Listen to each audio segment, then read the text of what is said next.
When the flame is lit, truth will gather.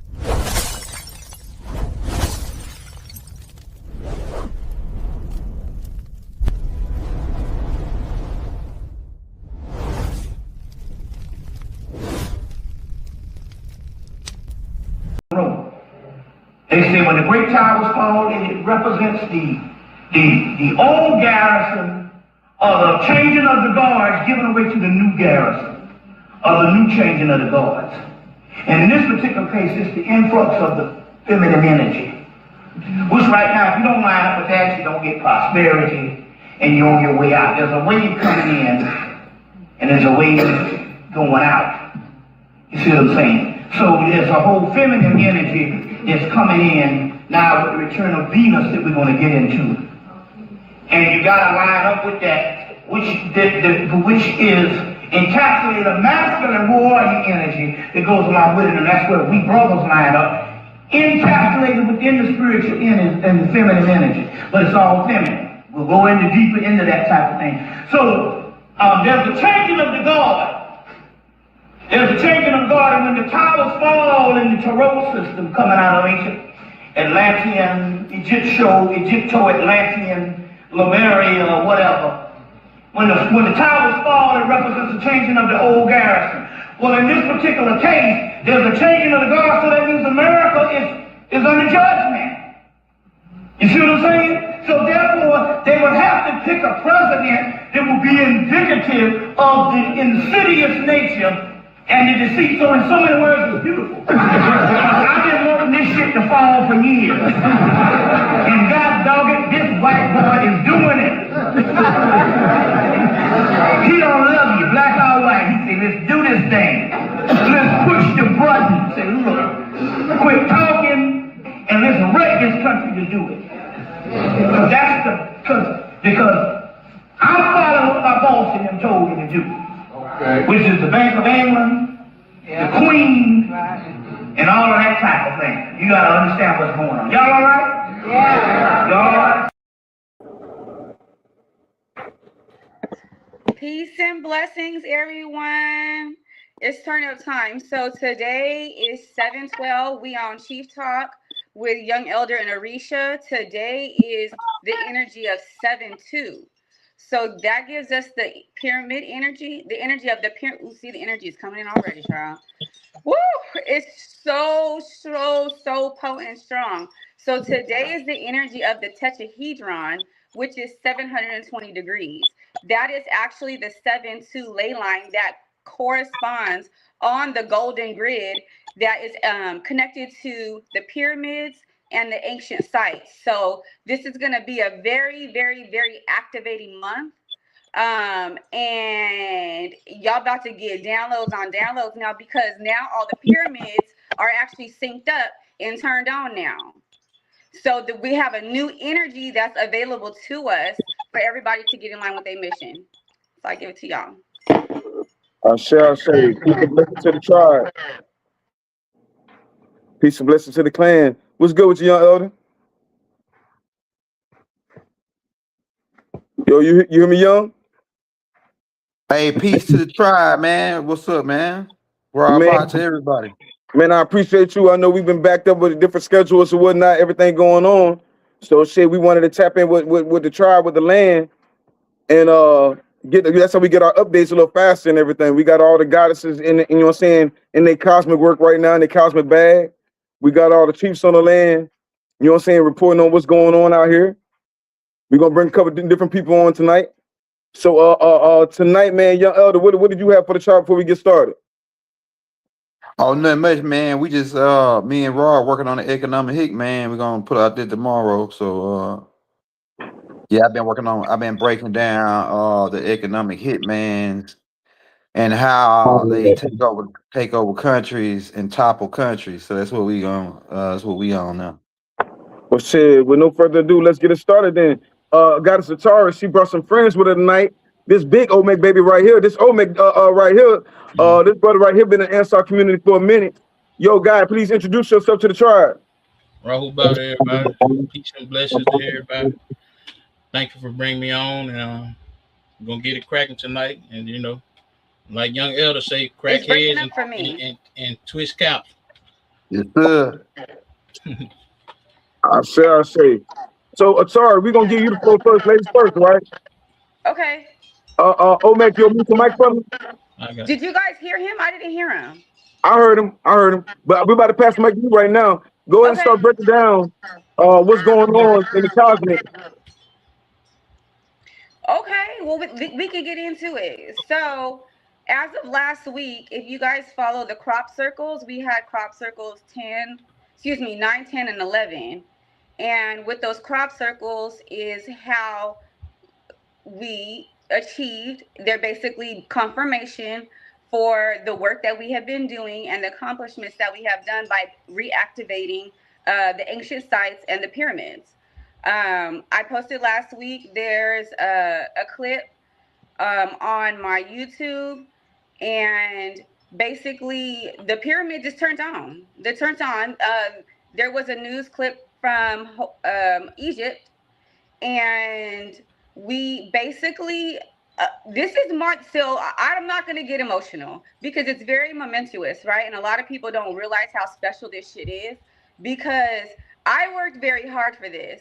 I literally had the amount of code switching that you have to do, that we had to fix this. We fixed the whole space-time continuum. Like, there's no more reality, there's no more potential realities for any negative factions to take over anymore. So basically, after 2030, we have 3.5 years, 3.5 years that we have to fucking fight this evil satanic energy that's out there, right? We go out there, we're absorbing the energy. We have to make sure that we clean our energy every day. But we literally we fixed the whole space-time continuum. That's how we were able to lift Lemuria. We were able to lift Atlantis. We were able to lift Hyperborea. So when we leave and we go to New Earth, those realities are fucking healed. All the trauma that we've had, the millions of years, the Star Wars, the Star Trek, all the Star movies that they were showing y'all, where that people were fighting in over whole galaxies and shit, that's what the fuck was going on. And now we finally got to the point to whereas we fixed the whole space-time continuum to where there's no other reality that will ever have to encounter this war that we went through ever again, until it might be a couple trillion years down the line. When we got to start all over again. But we achieved it to where every reality is healed. The other galaxies that were experiencing war, we healed that shit from fucking Earth. The tremendous, we went through a whole lot of shit though. We went through a whole lot, but the work that we did on Earth literally healed the whole space-time continuum. So no matter what reality we have to go to, we don't have to worry about fighting no more. We tired of it because we've been fighting eons, millions of years. So, and it's finally over. Now we just have to battle this next 3.5 years. Everybody has to make sure they get their activations. You are responsible for activating your own DNA. Just because you have brown skin don't mean you're entitled to get to the 2030. If you don't have your 12, 24, 36, or 48 strand DNA activated, you going with the light in 2030. You're going to go with the light. And you're just going to continue experiencing 3D in another reality. Unless you was on, you go into the Metrian plane, which is basically hell. Or we've been deleting, depending on how adverse your soul was.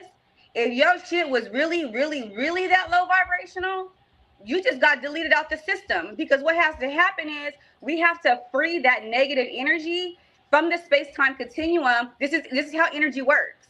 You have to free it from the fucking field and free up the energy so new energy to come in. So in order for us to project the energy to New Earth, because this is what we're doing, because when you're anchoring your new reality, this is going to extend past 2030. When we go to, we're not going to live only 100 and something years. We're going to live for a very long time, but you have to activate your light body to get to that.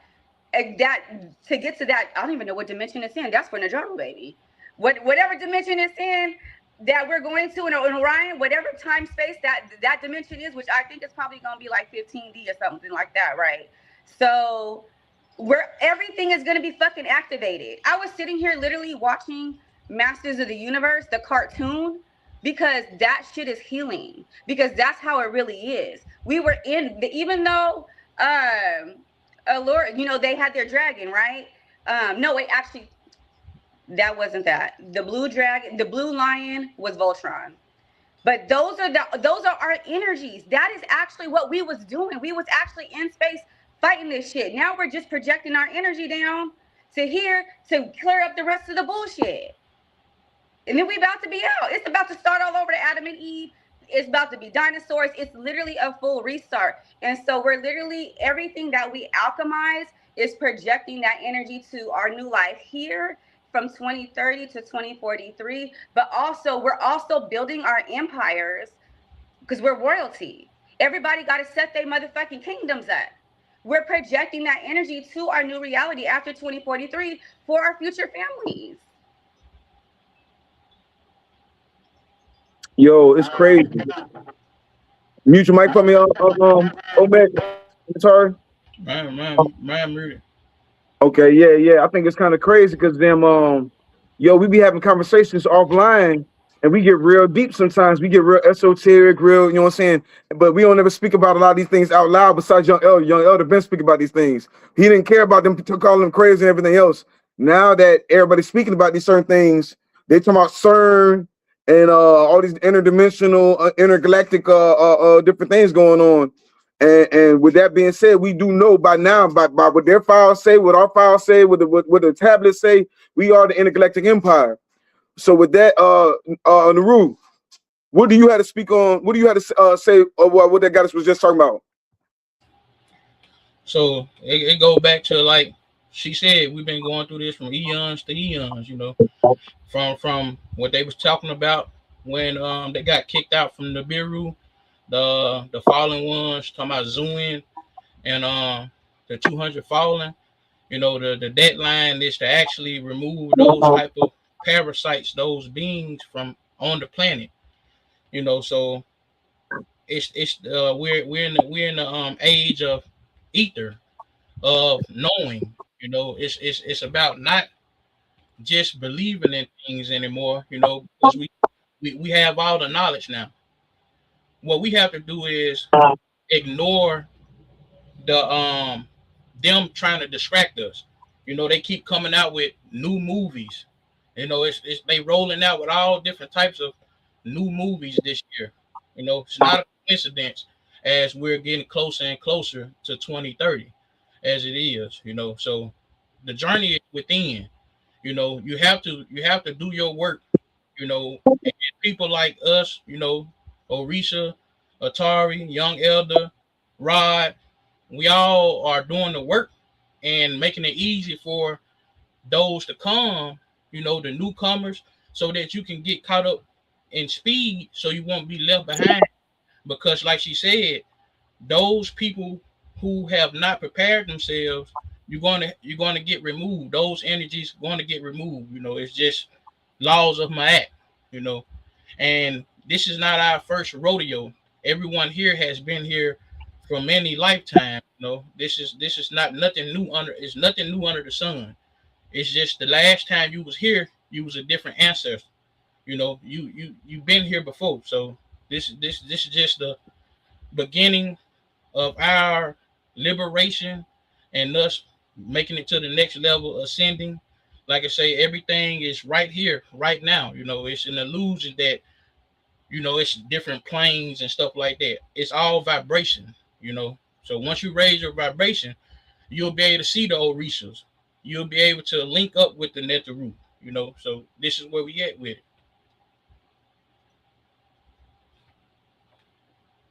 I can hear you. I can't hear nothing no My bad.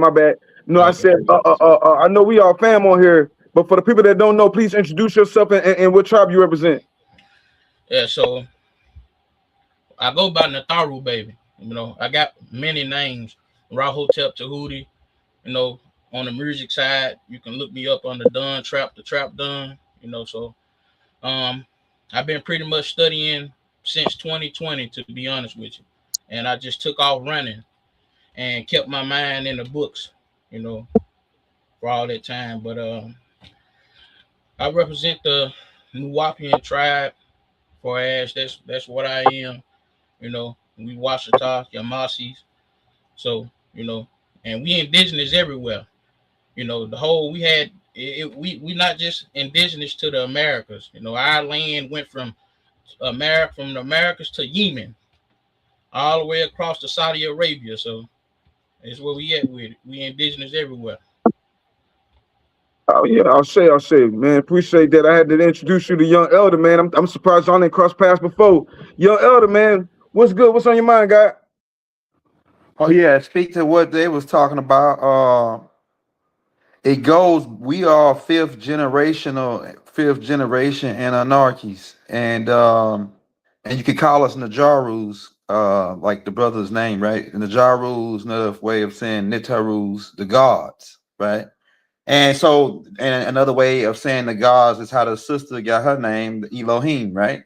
And so we are the Elohims, right? We are spirit light beings. And when we first came here, like the fifth generation, we came back because the Anarchies came and they made mistakes, and those mistakes later came back to hunt them. If you read the book Return of Our Nana, right, she goes into that. I did a whole 8-tape series on it, right?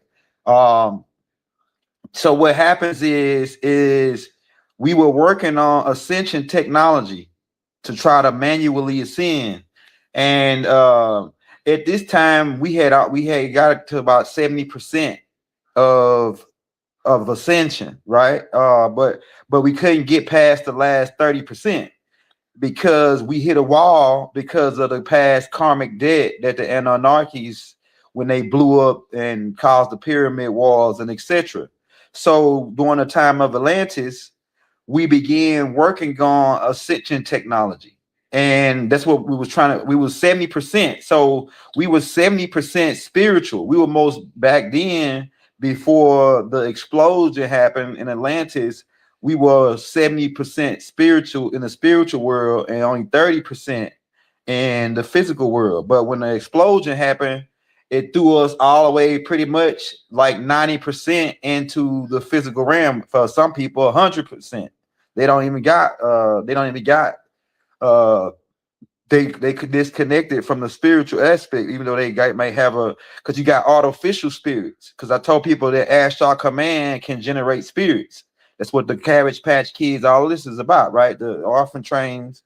But going back to Atlantis, when we was trying to create antimatter and create a machine to manually ascend, well, to make a long story short, that didn't go right, and it was a lot of infiltration, according to what Tahuti said, in the Emerald Tablets from the Brothers of the Darkness. The Brothers of the Darkness, who he referring to, were the Dragon reptilians, right? In the Bible Revelations, they mention it as the dragon and his people, right? From the Dracos, right? So these people, as we were working on this technology, we hit a frequency wall. And so we ended up going to the High Ascended Council and asking them what was the problem. And they said that it was because of the karmic debt that our past ancestors, the Anunnakis, had did by blowing and causing calamities to Earth, stepping in and upgrading the Homo erectus to Homo sapien. These were all they broke galactical laws. Some of the laws that they ended up getting away with because they weren't on the books yet. But a lot of the laws they got held accountable for, and so due to this, they had to then to fix it, to reincarnate into human form onto Earth. So a lot of people chose like Mikael, Murdoch, Amen. I don't know what names y'all like. So he got all kind of names in different cultures. But you probably know him as Murdoch under the Anarchy titles. He was one of the first ones that volunteered to come, and Anana, Tahuti, this group which because a lot of people say, oh, the Anunnakis are different from the Najaru, and they're partially right. But the people the root of the Najarus starts with Enki, who becomes Ptah, and then Ptah's son is Ra, who is Murdoch, right? Murdoch, and then from Murdoch, so that bloodline of the Najarus is coming down from Enki's side, and his four sons, which is Osiris, right? He the youngest. And then you got Murdoch, Nergal, and Tahuti. Also, he referred to as Ningazita. So these are the brothers, Tahuti especially, that were working on this ascension technology.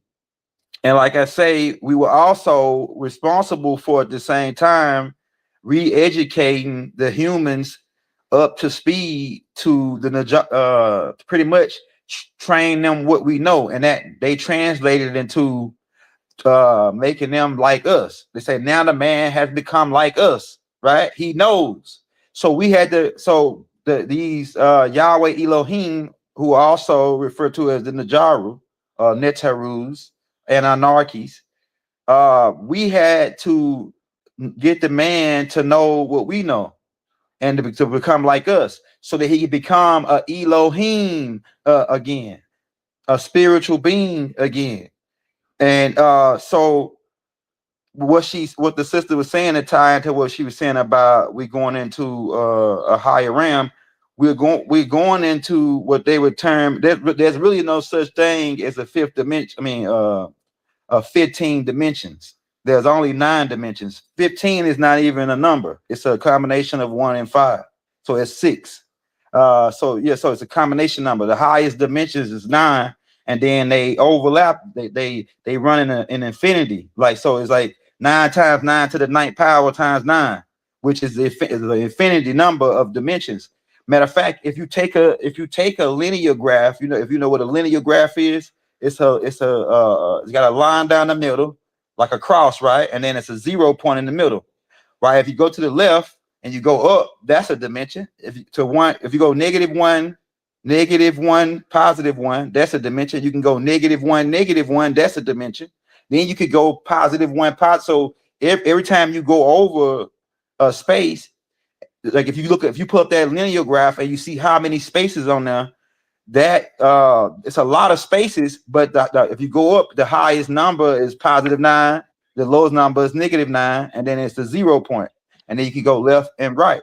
So when you talk about dimensions, think about the linear graph, and then think about that everybody has a 0 point of time of reference when they come in, because that's because we're dealing with. She said something about the time continuance, right? The time continuance. Time don't exist everywhere. Time only exists in light. Really is what makes up time, right? The light, the distance of your planet, how fast it's rotating, how many times it takes to make one complete orbit around the sun, right? But in places where there is no light, how could you calculate time in the pitch black dark? It could be done another way. I can explain it because we got antimatter time, which is a whole nother level of time, because it's different types of time. For some beings, 1 day is 1,000 years to them, like the people in the center of the earth, because the way the sun is, the black sun operates, and the time frame. So they could be one day to them, and it could be 1,000 years on the surface. If you go to Mars, 1 year to them is like a 480 days versus on Earth 365. But if you go closer, like to Venus got a different type of time frame, right? So every planet got its own time frame, and it's based on distance and light, right? Another thing too, before I pass it, so eventually, back to the Atlantis thing. When the explosion happened, it knocked us all the way into this third dimension, right? And we've been trapped here on this level for a long ass time. It might not seem 10,000 years is really a short time compared to galactical scale time, right? Which is 1 year is 360 billion years.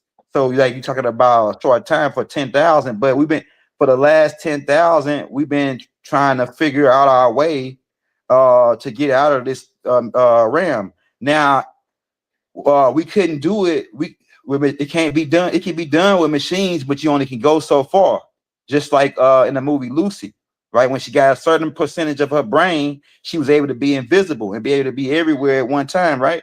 So what happens with us is when we got knocked into this third dimension, and they created all these religions as to cap us into this thing, because in some religions, which is the Hindu religion, really, it teaches how to manually ascend. And this really is what the story, Yahshua's story, really centers around, of how to teach people how to manually ascend. And you manually ascend is different. I wrote a whole book out about it. It's called the Ascension Manual, right? You gotta get that book if you ain't got the Ascension Manual. And I got a whole playlist where I teach all the classes out of the Ascension Manual.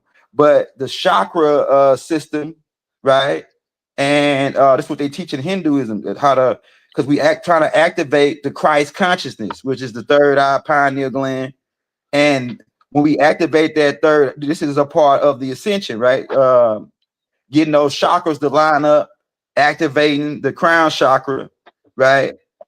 And creating this Christ consciousness, and going back into where we were before the explosion of the hydrogen collider, because we was working on a hydrogen. We was trying to use a hydrogen collider and slice antimatter or depart antimatter in order to use that energy as a power source to propel us up to the fifth dimension, back to the fifth dimension, where we got kicked down out of.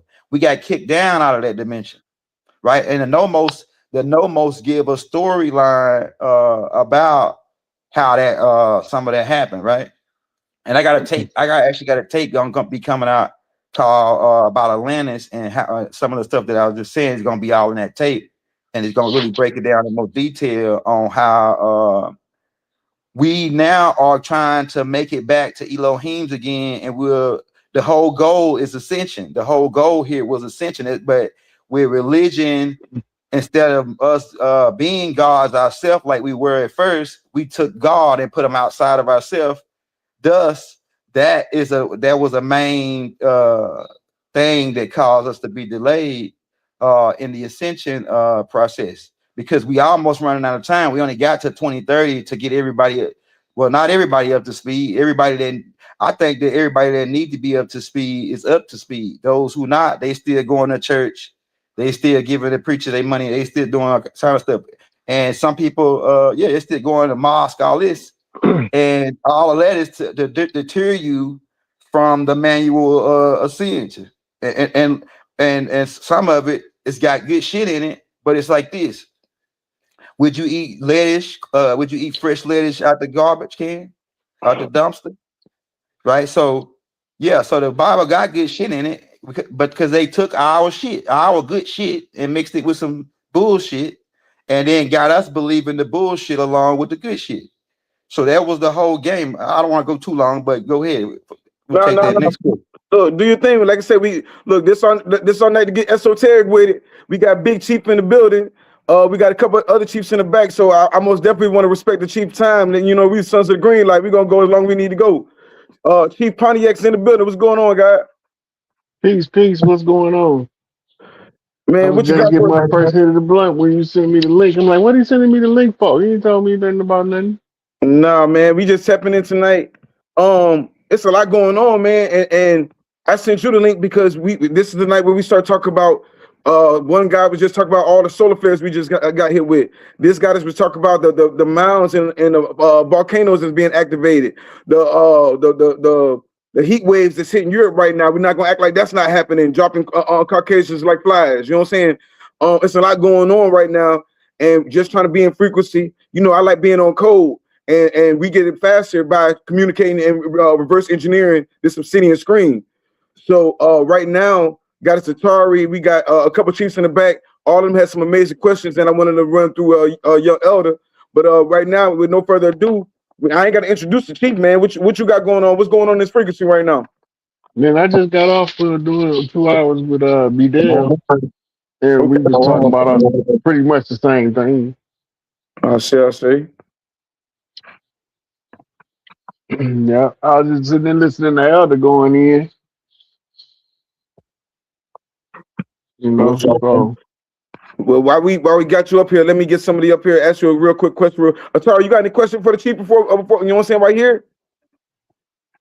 'Cause this is a pleasant surprise. No.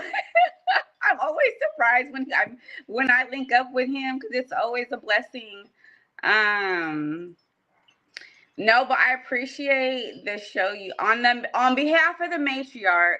We appreciate the show that you did yesterday with Rich because I feel like it provided a lot of high level clarity and you addressed a lot of things that needed to be addressed that were just I was praying on it. I was sending it all high vibrational white light for somebody to please release this information because we need to get people up to speed. This is literally do or die.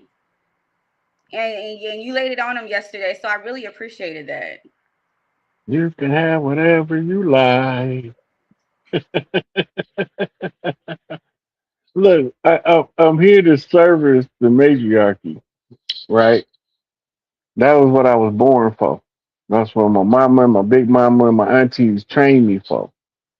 So everything that I'm doing, I'm just doing what I'm supposed to do according to why they gave birth to me. Why am I gonna be here if I ain't gonna fix the stuff I know how to fix?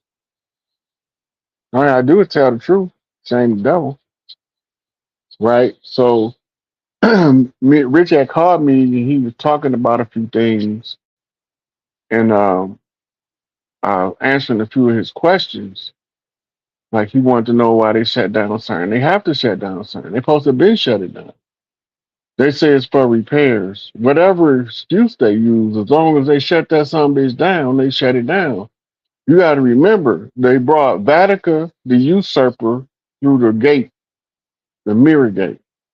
They exploded some kind of multi-megaton nuclear type bomb between the two dimensions, third and fourth. So now we need sleep. And we stuck in an infinity loop. The only way out of the infinity loop was what was called the Maherta. We had to be doing the work to recover the earth from the damage that was done. Y'all heard Bobby talk about the great debauchery all the time. That's what he's talking about. There's several things that took place, but it was all side effects of war. The one thing was the usurping of the matriarchy because it was a patriarch that wanted to rule over Earth. And in the Anunnaki pantheon, his title was Enlil, but in his Hebrew name is Yahweh, the jealous God. Jealousy is a learned behavior. So who taught that God to be jealous? And if he God, what would he be jealous of unless it was something that was superior to him that he envied? So he got trapped in the seven deadly sins, right? So that means that this God was a human God character, right? So that means that whatever kind of God he was, he had human emotions and he felt angry because people didn't listen to him. That's bossy. He act like he's a trans testicle in there, you know? So while he's sitting there demanding everybody only acknowledge him as the one true God, he's usurping the one true God, right? The usurper in the Bible is called Jacob. Jacob is the underminer. That's what his name means. What do underminers do? They go under the root to try to replace a thing, right? So if he's an underminer, he's going under the root to replace something. So if he's trying to replace something, what is he trying to replace, right? Then they give you the scenarios of the breeding facility with his uncle Laban's sheep. Laban mean milky. So that's already telling you that there's something going on. Why would they name brown skinned man in the Middle East milky? Right? So when you look at it, the storyline is a hodgepodge. It's bits and pieces taken from the Holy Drama. And it's some stuff taken from philosophy and what they used to call in Greece rhetoric. And then it's put into a format to use it for a psychological operation, which Constantine talked about before he established the church. You know, he wanted to harness what the people were doing and then use that same devotion they had to whatever their belief system was, and they wanted them to give the devotion to him.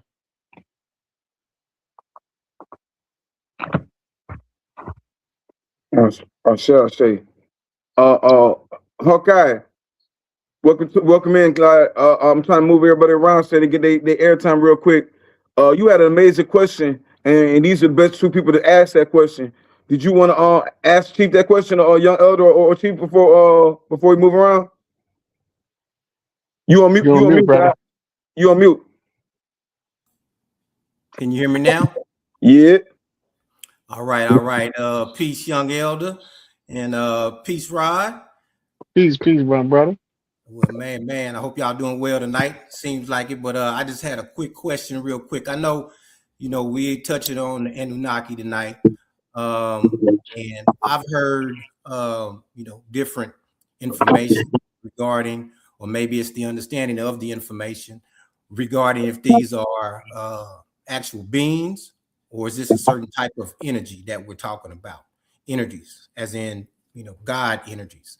So just trying to get some clarification and get your thoughts on that particular question, so we can kind of, just clear things up for, the community here. I definitely appreciate you, and I yield to anybody that wants to chime in on it. I got it. As I talked about this before. Yeah.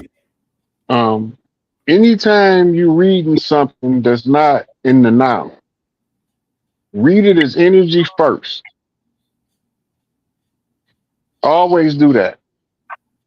The reason why you read it as energy first is because you can't physically see it right now. So it's subjective to perception.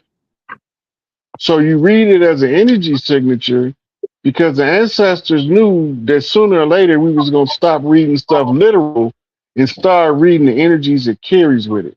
And that was going to be part of the awakening. So you first read it as an energy. So how do you read an energy?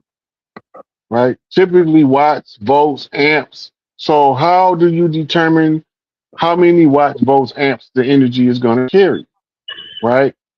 So now you have to go into what make up this energy, which gives you the description of the character. Once you get the description of the character, now everywhere that description show up, even if the name of the character change, you reading the same energy signals, you saying this is the same SOB.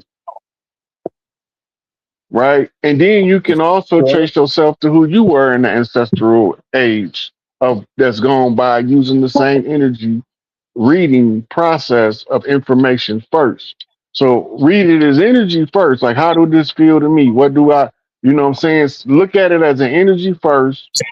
Then you reduce it to a noun from the energy by defining it, describing it, and understanding it. The more you understand it, you make it real in your mind, it becomes a noun in your mind because it's not here right now. Enlil not standing in front of me. So I can't physically touch him. So only thing I could do is read the signature of energy left behind in his actions and deeds that was recorded by others, and some of them by him. Now I got a general characteristic and description of who's talking when I'm hearing them tell me certain stuff, right? So a good example is the 91st Psalms and the 191st Psalm.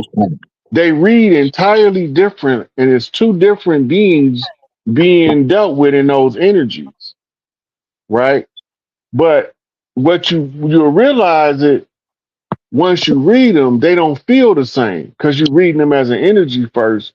And then as you feel the energy, you can determine which one is inky and which one is in there by the way they make you feel. I shall say. You want to Yeah, touch on that? I that's just had to also a good research tool too. You always ask yourself how you feel about what you read. What you watching as a documentary, you asking yourself how you feel. And then always ask yourself, what if it's true? What do that mean? And then what if it's not true? What do that mean? Because the lie has a significance too. And the purpose of the lie is to conceal the truth. So if the lie is used to conceal the truth, once you understand the nature of the lie, you know the nature of the truth is trying to conceal. So that's why I tell them you use the lie for a shield, but you cut with the truth. Right? So that's how I always talk to myself when I'm getting ready to study something. Is like, how am I gonna feel about it as I'm reading it? I'm gonna pay attention to that automatically. So then I ask myself to take both positions. What if it's true? What if it's not true? All right. And either one of them being the scenario, what do that mean? Because it gotta mean something. And if it's true, it's gonna get straight to the point. If it's not true, it's gonna get straight away from the point. So now you know what it's going away from because it's going to be a reflection of the truth. Because they always got to put a little bit of the truth in the lie to make it look like it's a well-dressed lie. So you just smack him with the naked truth. Yo, Chief, I'm glad I got you on real quick with your elder, because me and your elder be going back and forth about this for a while. But me and you were breaking down the codes that are on the side of serpents, right, or pythons in particular. And we were talking about the DNA genetics that when your elder say they're the dark reptilians, right? But if we do the research, the great mother, Timayat, that's who Marduk had to kill in order to create the heavens and earth, right? Now she was a dragon, and she was the mother, and she created a bunch of dragons. Now, if they came down here and this world was predominantly reptile, we know this to be a fact, right? And all of our ancestors that came down were our teachers, being the Nomos, being an amphibian race, all like he said, Atlantean, other amphibian races and reptile races. Where do we and then going back to the reptilian mind and all the reptilian DNA that we have? Can you break that down like you did that day for me? The importance of we are the reptilians aspect of it. Well, we got a reptilian brain. The main part of the brain is the reptilian brain. Then you have your what they call your old mammal brain and your new mammal brain. So your brain has got three parts. There go those threes again, right? The reptile brain is the part that go down your spine, all the way down into your tailbone, right? Whereas what they call your cortex, your cerebral cortex, the mammal brains, they stacked on top of each other on top of the reptilian brain because the reptilian brain was the origin. But the mammalian brain is a byproduct of the reptilian brain, right? So when we're talking about dragons being master, the easiest way for people to understand it, when you hear the word dragon, just think master. Somebody that has a very high skill level and the mastery of the ability to explain it for other people to understand it.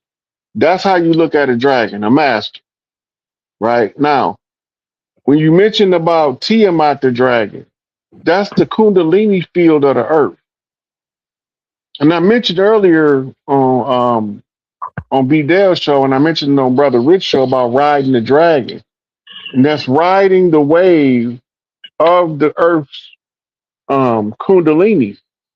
And it's certain node points where it's a sacerdotal seat, right? And one of those sacerdotal seats is where the passion take you to get the reprieve from the great mother because one of her daughters broke your heart,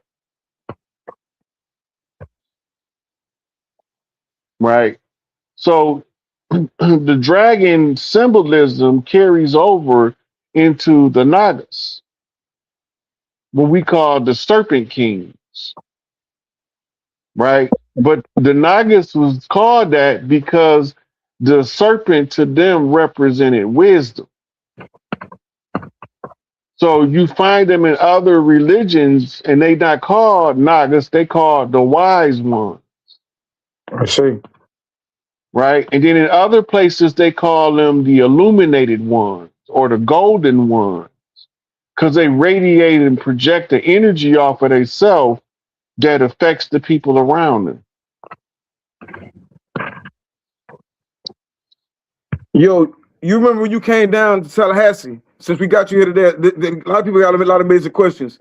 I want to get to all of them. But you remember when we went out there, we had a bunch of Phoenix priests out there. We had a bunch of dragon priests out there. We can't make this up. You saw for yourself when you looked up in the sky. We were on the mountains. We were on all these different mountains. What did you see in the sky that day? You ain't talking about the dragonflies, did you? The dragonflies, the dragons in the clouds, the hawks flying by, the phoenixes in the sky. It was like the energy was just amazing that day, and yeah, like it was amazing. Yeah, energy. it was like the clouds just formed silhouettes of stuff. You know how you look at the clouds and you see an image that's made out of the cloud? That's what he's talking about. This is what I'm talking about when I say when we all come together.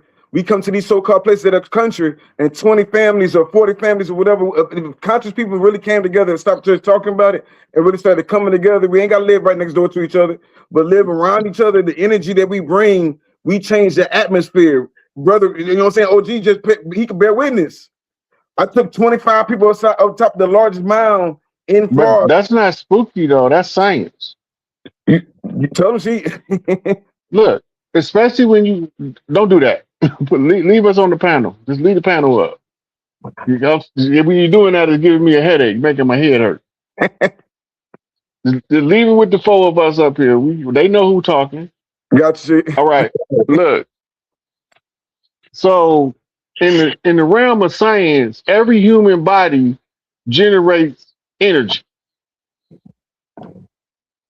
Right? We got positive and a negative polarity in our body. We are a walking battery. Now, the counterpart to the battery, if you're a female, is the male. So imagine you got a remote control. Reality is the TV, and you want to change it, but you only got one battery. Okay, now reframe it. You and your girl is two batteries. When y'all agree on something, what do it say? Two or more come together and agree. I am with you, right? I'm in the midst. That's called the mastermind group. You can read about it in the Law of Success in 16 Lessons by Napoleon Hill, and the condensed version of it is in Think and Grow Rich. Right? Okay, now, the mastermind group allows you to put the two batteries in the remote and change the fucking reality. We don't want to do this. We don't like seeing them eating babies. Okay. Now, the bigger the problem, the more batteries you need to change the channel. Human trafficking was a ginormous problem. So it had to be a sizable portion of us offended, frustrated, fed up, and determined to find somebody to stop it. And then nature was going to take its course, because the most of us that wanted to stop, right? That's science. That's not spooky. Energy don't die. It just changes form. An object in motion on a straight path does not change its path unless it's acted upon by outside force. That play out in your personal relationships is somebody the same with you every day, then the next day you come up, this sucker that changed on you, it's a person in their ear that then changed them on you. It don't just happen. A person don't just be the same every day and suddenly change for no reason. It's a reason. You might not want to accept the reason, but it's a reason. Either somebody in their ear or you doing some foul shit. And the only two reasons why somebody would switch up on you.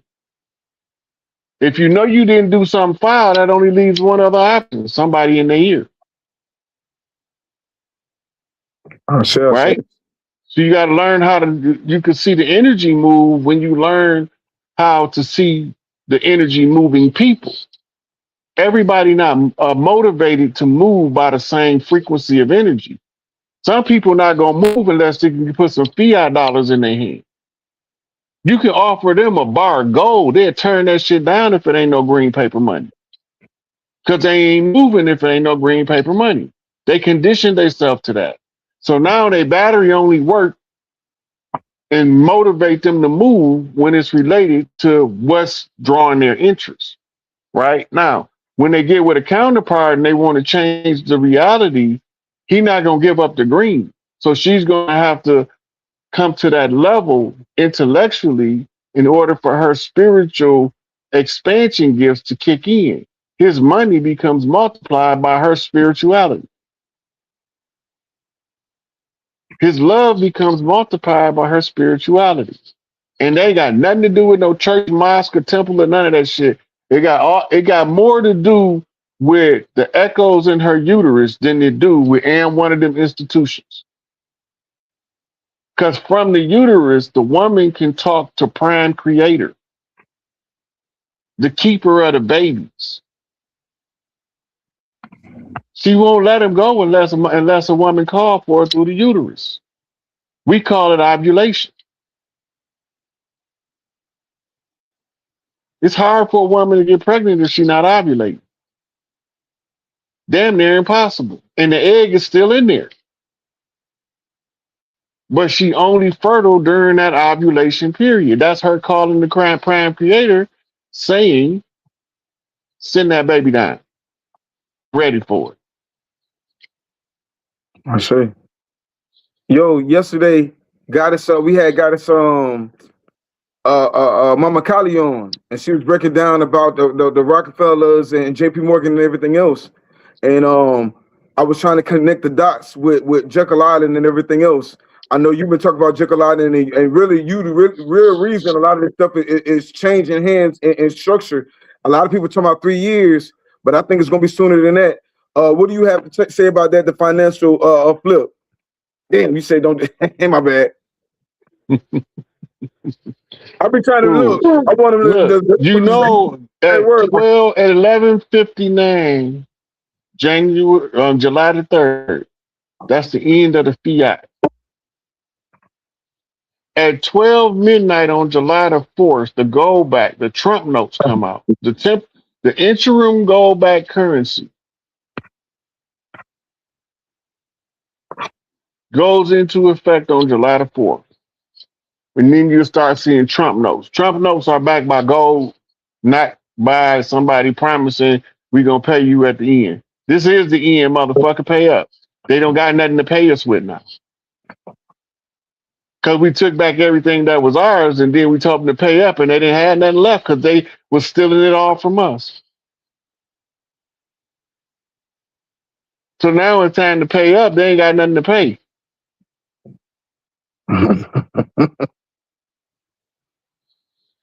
I got some penitentiary friends that can make them pay. Because they ain't got nothing left that we want from them. Yo, Narudin, real quick, I know. Did you have a question for the chief so I can move it around? Because I got it. The reason I got all these chiefs popping on because we got the guy, the chief from California. See how doing the land right now. We got some brothers in Texas, some brothers in Phoenix. Narudin, Naru, you got a question for him before I move around? No, I ain't got no question. No, okay. I'll be rolling with the punch, so. Man, I'm gonna get you right back, guy. All right. Hey, can I say something about the brother's question before we get off to add to what Rod was saying about the anarchy thing? To me, Inlia and them are real physical beings, right? But they not no gods. They not no gods like they ain't no gods. Like they came down, they had advanced technology. And you know what I'm saying, if somebody got a gun and you don't, or you never seen a gun, say like if you go against amongst some caveman that never seen a gun fire, right? You go with a gun and then you fire that motherfucker out. They see fire jump out, somebody get hit, he blow back. They gonna associate that with some type of God-like power, right? So really, it's not no when you talking about Enlil and Inky and all them, it's not no thing like, oh, they God or there's some kind of powerful beings. Nah, they just had advanced technology and they really broke galactical law because you can't make a lower race or lower galactical race serve you. So any beings that's coming, whether you believe it or not, any beings that's coming and they want you to bow and serve and all this, that's how you know it's a red flag and it's a bunch of crap because that's against galactical law. So yeah, man, we got Roy sent me the pictures. We got the pictures of Enlil for sure. Like I know that's Enlil. He got the unibrow and everything. You know what I'm saying? That picture, yeah, he got the unibrow and everything. And look, before we even knew all that shit, right? You can go back and look at old statues of Enlil and they got the unibrow on it, right? Go look at you got the unibrow. And so how the fuck would them people in Kenya know that Enlil had a unibrow? They couldn't make that shit up. They took a picture of that nigga thinking he was Maitreya, Jesus, and he wasn't no Jesus, it was Enlil. He came down in a fucking sham. He came down smelling like booty. Yeah, look, he had some niggas, he had his assistant with him. Rod pointed out his assistant. His assistant got a double head, but he was hiding it. They got two faces. Inky got one. His name is Mud. He got two faces, right? Enlil got one too, and he was with Enlil in that picture. Rod pointed him out. He had a one that dude with the bubble on the big thing on his neck, covering up. Yeah. So what we're dealing with physical beings who live on another planet that actually orbit in our solar system. By the way, it's actually a part of our solar system. Yeah, and our binary star system is second star. Yeah, but look, right. This is why I tell them to read it as an energy first. The reason I tell them to read it as an energy first, because if they've never heard it before, they have to get familiar with the information they're hearing.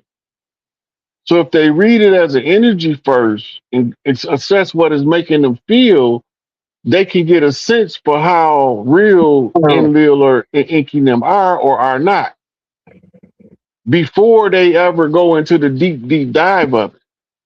So now they have a internal feel for the information by reading it as an energy. So now they know if they read something that don't match, they can feel the difference and they'll be like, that's some bullshit. Calibrating you to detect the false part of the stories. And that's why I'd say always read it as an energy first. Yeah, you 100% right, Rod. You 100% right in what you told them. Yeah, that you told them exactly right. Yeah, like I say, but we got evidence to prove. Even Doc said it. You know, before we even found that picture, right? Doc was saying that they were physical, right? But when we found that picture, that sealed the deal, boy. Hey, Enlil can't get out of that picture. That's that nigga. Hey, there's one part you forgot. Huh? He had to have a dark mother named Mary come with him. You saw her too, right, Rod? You seen that? Yeah, we went over it in the class. Yeah, we went over it in the class. That was his contact. Yeah, because that's what Mary, Isis or Osset is the throne. Mm-hmm. Right, but her name is Mary. Mm-hmm. So when they come in, they have to honor the mother of the earth by coming to a woman named Mary every time. Hail Mary, Mother of God. What that make her? She's the God maker. They can't claim to be God on earth without having a woman named Mary or a derivative of the name when they come. Because that's how the earthborn is supposed to know who they are. Because we know who Mary is, the land of Mary. Right? So now we're talking about the great mother of the earth. So they use the namesake, right, as a talisman when they come in, and using the great mother for their protection all the time. They're trying to steal the throne. And then he got the hell on out of that, got in his sham, and got when they was calling him, they say he healed a couple people, right? Because the Anunnakis they got a little bit of more access to more of their brain. Well, we got access to it too. They just with religion and dogma started to deactivate certain parts of our brain using religion. But Enlil and them use a little bit more of their brain. We can heal just like he healed. It's like you could touch somebody and heal them using a form of a static electricity, right? And we used to do this, right, a long time ago. But like I say, they wanted to cut all these things off with the junk DNA. Enlil, to me, he was one that was he was the one that was instrumental in saying, "Oh, I don't want him to be able to be, procreate, etc." Like he was the one that's Yeah, he always wanted to against put it. limiters. He wanted to put limiters on something that was already limitless. Right. Right. So this is why I when gotta you write this talk down, about Rod. talk about junk DNA, right? Junk DNA is not, there's no such thing as junk DNA. It's inactive DNA because you haven't developed the part of your psyche to activate it yet. This is why you have yogis over in India that know how to do what we would call miracles from projecting energy from inside themselves. Mm-hmm. Right? Because they model in creation. Because they've activated more of their DNA, they can use more of the creative force. And then make it look like they're doing magic. They're not doing magic. Mm-hmm. Yep. Right. They following the system. It's science. Right. But if you don't never do none of the work required to activate the inactive DNA, to you it's just junk now. It's just clutter. But as soon as you develop yourself to a certain point, it's gonna activate. Now we at the part where, okay, you niggas have had enough time to raise your DNA level up and activate some of this stuff.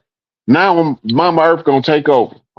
Mama Earth and Father Son gonna take over, and we gonna activate your ass, and we gonna show you what it's like when you be activated. You not gonna be the same. I see. Hey, So Rod, I got a question for you, Rod. Could you go in on, because I think what happens is with the Bible and the miracles of Jesus and all this, right? That's what we getting like this. That's a part of the thing, right? Because a lot of stuff that Jesus was doing really was alchemy, like turning water into wine. You know how to do that, Rod. Know how to turn water. They do that in jail, Rod. Them to make wine in jail. Yeah, So give me some go ahead. goddamn sugar. Give me some sugar and a couple pieces of fruit. I got you. Right. Rod know how to turn water into wine. So it wasn't miracles. It was the science. Like Rod just said, it was these Mhm. beings know a little bit more science. So if you go to a 3-year-old, you of course being older and live longer, you're gonna know more than these people. You're gonna know more about health and other things that they might not know about. And when you do certain things in front of them, they attribute that to some God-like power when it's just the overstanding of science. Go ahead, Roy. Yeah. Well, we have all of the capabilities and some they have. They just convinced us not to use it. Right. Right. That was the warship of worship. Cracker, Rod. Remember, Crack. the son of Israel name was Gad. Gad is God in English, Mm-hmm. right? And what do it Mm-hmm. mean? A troop. That means it was a military operation to begin with. But we were so stuck on the written literal sense of everything that we didn't know that they was talking in code in our face behind our back. Damn. Mm-hmm. So, but you got Christians that will go off right now, man, and say, a whale swallowed a guy, and then you say, well, that's not logical possible for a whale to swallow a guy and take him underwater 3 days, and 3 nights, but they say, well, That's a God. metaphor. That's an Go ahead, ancient bro. metaphor. That's an ancient metaphor for the dark night of the soul. That's going into the underworld. It's the same as the story of I-9 descending to the That's right. underworld. It's That's the right. dark night of the soul. It wasn't a literal fish or a whale. It was a condition in his life that took him under for 3 years. Because he had to go through his inner apprentice. He had to go through his fellow craft if he wanted to be a master mason. So he needed to get all 3 of them days in.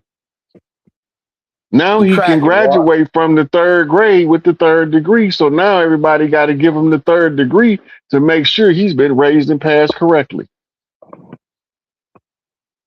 But I ain't the one to talk, so you ain't heard it from me. Yeah, About to yeah, have you them cracking boys in heads, Rod. about to have them boys in the lodge come for me.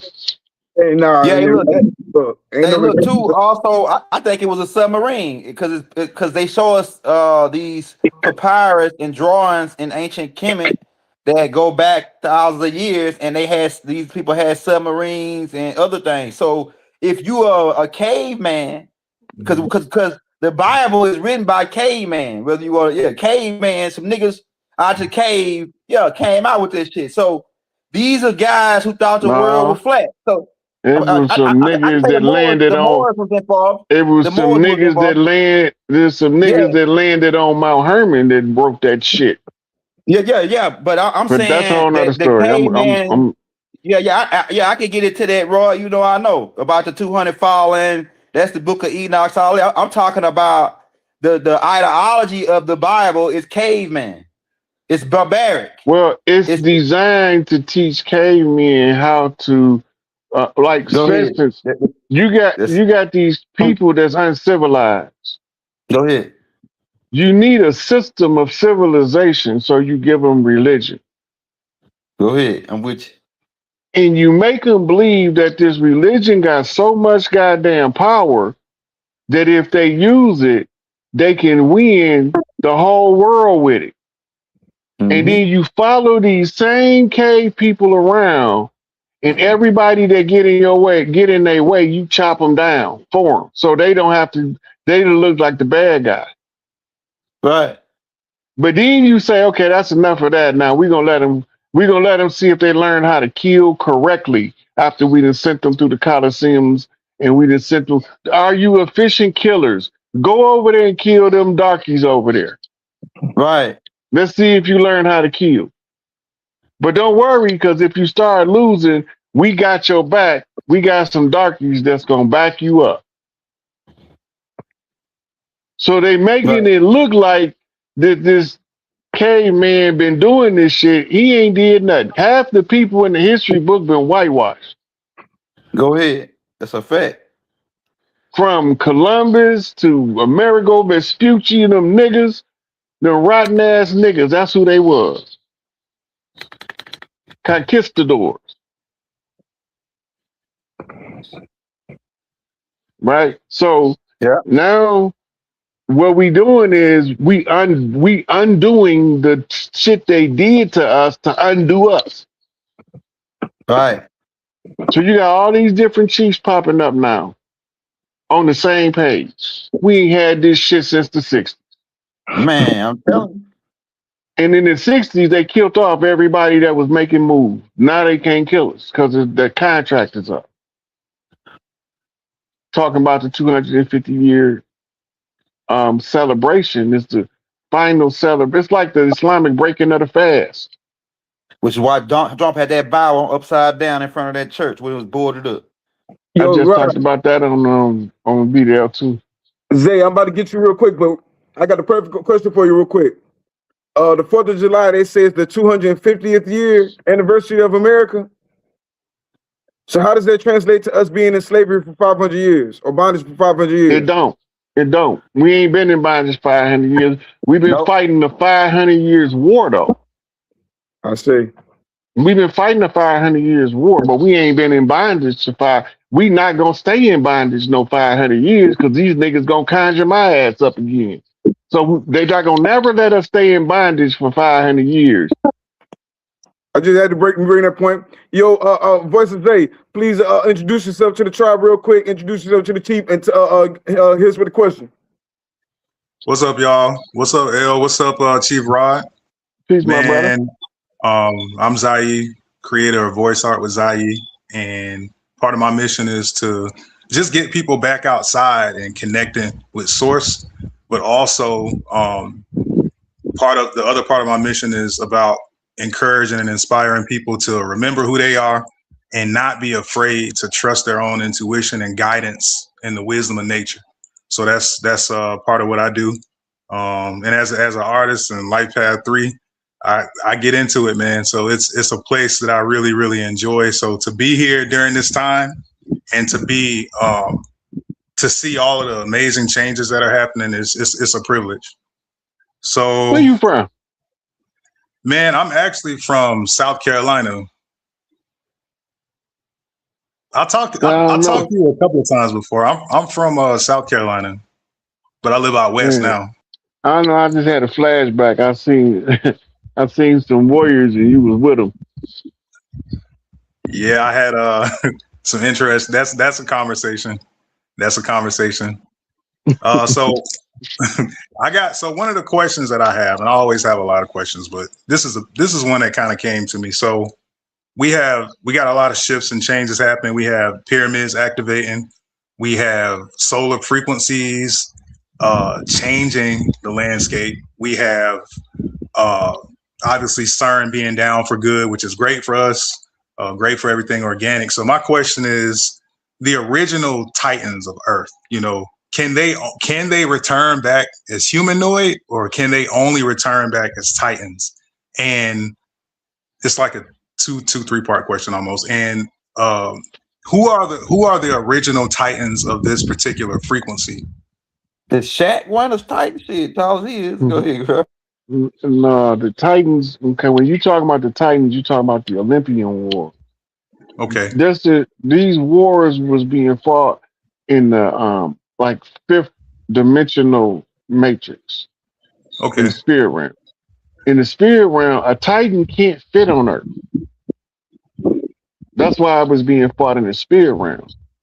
The Titans represent the spirits that make up the solar system and the subsidiaries in the solar system. Right? That's why they named the planets after the Titans. Okay. Right? Because they represent the spirit of each one of those energies. And then let's go back to earlier when I was saying read it as an energy first. The description of the Titans, they can't fit inside of Earth. They're too big. But they represent the defense of the Earth. They're the spirits of the planets. So imagine your aura, right, trying to fit on your nose. Your whole aura, big as you is, and you trying to fit your whole aura on it don't fit. Because you're too big for a smaller aura that you can't have it, the aura won't fit. It's too big. But now, if your mind goes into the aura, you can be in the aura and still be in your Titan form. Okay. Right? And they represent the defense of the solar system, not just the Earth. Right? From the sun to Pluto and a couple of other planets they ain't discovered yet. Right? And then you also got to remember we in what's called a binary star system. So the Olympians is riding the wave of the secondary star that comes around in the what they call it, a perihelic orbit or some shit, whatever the fuck it is. It comes in a different orbit around our sun from the planet. Okay, now when the two spirits of the two stars get close enough, the energy fields is interacting with each other. Now the Titans, the spirits that protect the planets of the secondary star, the Olympians, are now coming into proximity to the spirits that protect this star system. Right? And when they come into contact, this is when you have your Anunnaki travels to the Earth at a large number, because that's their system that they're on. Okay, now this is why they saying there was the war between the Titans and the Olympians, the spirits of the secondary sun star system that's gonna come through is in conflict with the energies that's coming from the protective energies of this system, Mm. right? So the Titans can't fit on the Earth. But in the spirit realm on the fifth dimension, they got all the room in the world to fight. That's infinite. And this is why people think we on the flat earth. They perceiving it from a higher dimension where it's infinite and all things are one. They looking at the wave form of creation. They're not looking at the three-dimensional particle form. Okay. In the three-dimensional particle form, we in the torsion field. Mm. But in the fourth dimensional mind matrix that's infinite, we're on the infinite plane because we can only see it as a wave. We can't see it as a globe. We can't see it as a dome. We can't see it as a hollow earth. We can only see it in the fourth dimension as an infinite plane. That's the difference in collapsing them together, because now you got people that can perceive the flat earth from their spiritual senses because it's the waveform. But most of us is trapped into the three-dimensional paradigm, and the observer changes the effect, which causes the collapse of the wave into the particle that gives us our torsion field Earth. The torsion field is because it's still energy. And in the energy, you have to define itself within the confines of its field, right? That's how your DNA know how to express itself as your skin color, your hair, your eyes, right? Because it's got its own field to operate within. And it's programmed through the DNA. And it's powered by the mitochondria. And the mitochondria holds the matrix. And the matrix is the link to the great mother, which is the prime creator, the prime matter, the dark mother, Okay. Madonna and Child. Fire. I appreciate that. So wait. So Kong, like Titans, like Kong and like Godzilla, they're not actually going to inner Earth like they made Yeah, it seem like they were. those wasn't Titans. Those were Earth Guardians. They Okay. under the Titans. They Okay. under the Titans because they only concerned with Earth. Right? Now, they use what's called the zoo type for exaggeration purposes. A teaching method we used to use was sensationalism. Today they call it parody art, right? Or caricature art, where they exaggerate your features, right? Godzilla is the divine feminine. Nobody pays attention to the fact that Godzilla is the female and Kong is the male.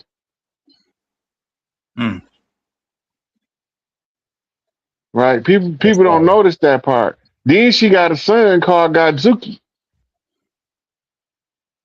Where's his daddy at? King Kong not his daddy. Where's his daddy at?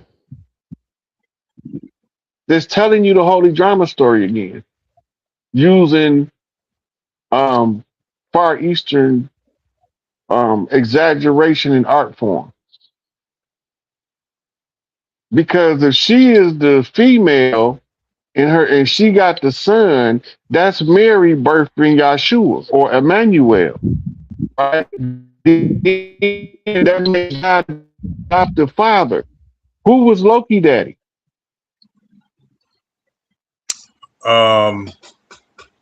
What's his name? With the he got killed in one of the like the Chronos? second or third film. Is it Chronos? Mm-hmm. Who was Thor daddy? I know what he looked like. I just can't remember his name. Who was Thor daddy? What's that dude? You on mute, Stone. Zeus. One is Zeus? Yeah. And Loki was the adopted son of Zeus, remember? Right, yep. Now he's always struggling with Thor for the throne, to be the rightful heir to the throne of the earth. But Thor not from Earth. He's from Zeus enemy. Asgard. My apology. They say Odin. It's the same thing, right? Odin is still would be the father of Thor and Loki. He adopted Loki. Loki is the son of the Ice Princess or the Ice Giant, right? So, as the son of the Ice Giant, who is daddy? He adopted by Odin. So, who is daddy? If he's adopted, right? So here his mama come from the ice realm, from the realm of the ice giants, where they color is ice blue. Remember when Loki started getting close to him, he started turning blue? That's little boy blue. When you ask about talk about the ice wall, are we talking about like when we talking about the ice wall down in Antarctica and all that? Those different realms? No. In the story of Loki and Thor, they went to war in the north with the Ice Kingdom, right? And they was fighting what was called the Ice Giants. And Odin married a princess from the Ice Giants, right? And she had a son that he adopted named Loki. Now, watch the mind game they play on Loki. Loki is the heir to his father's kingdom. But as long as he's in Odin's house, he's subservient to his brother Thor. So Loki got to figure out that he is the rightful heir some kind of way. The only person that can tell him is their sister Hela.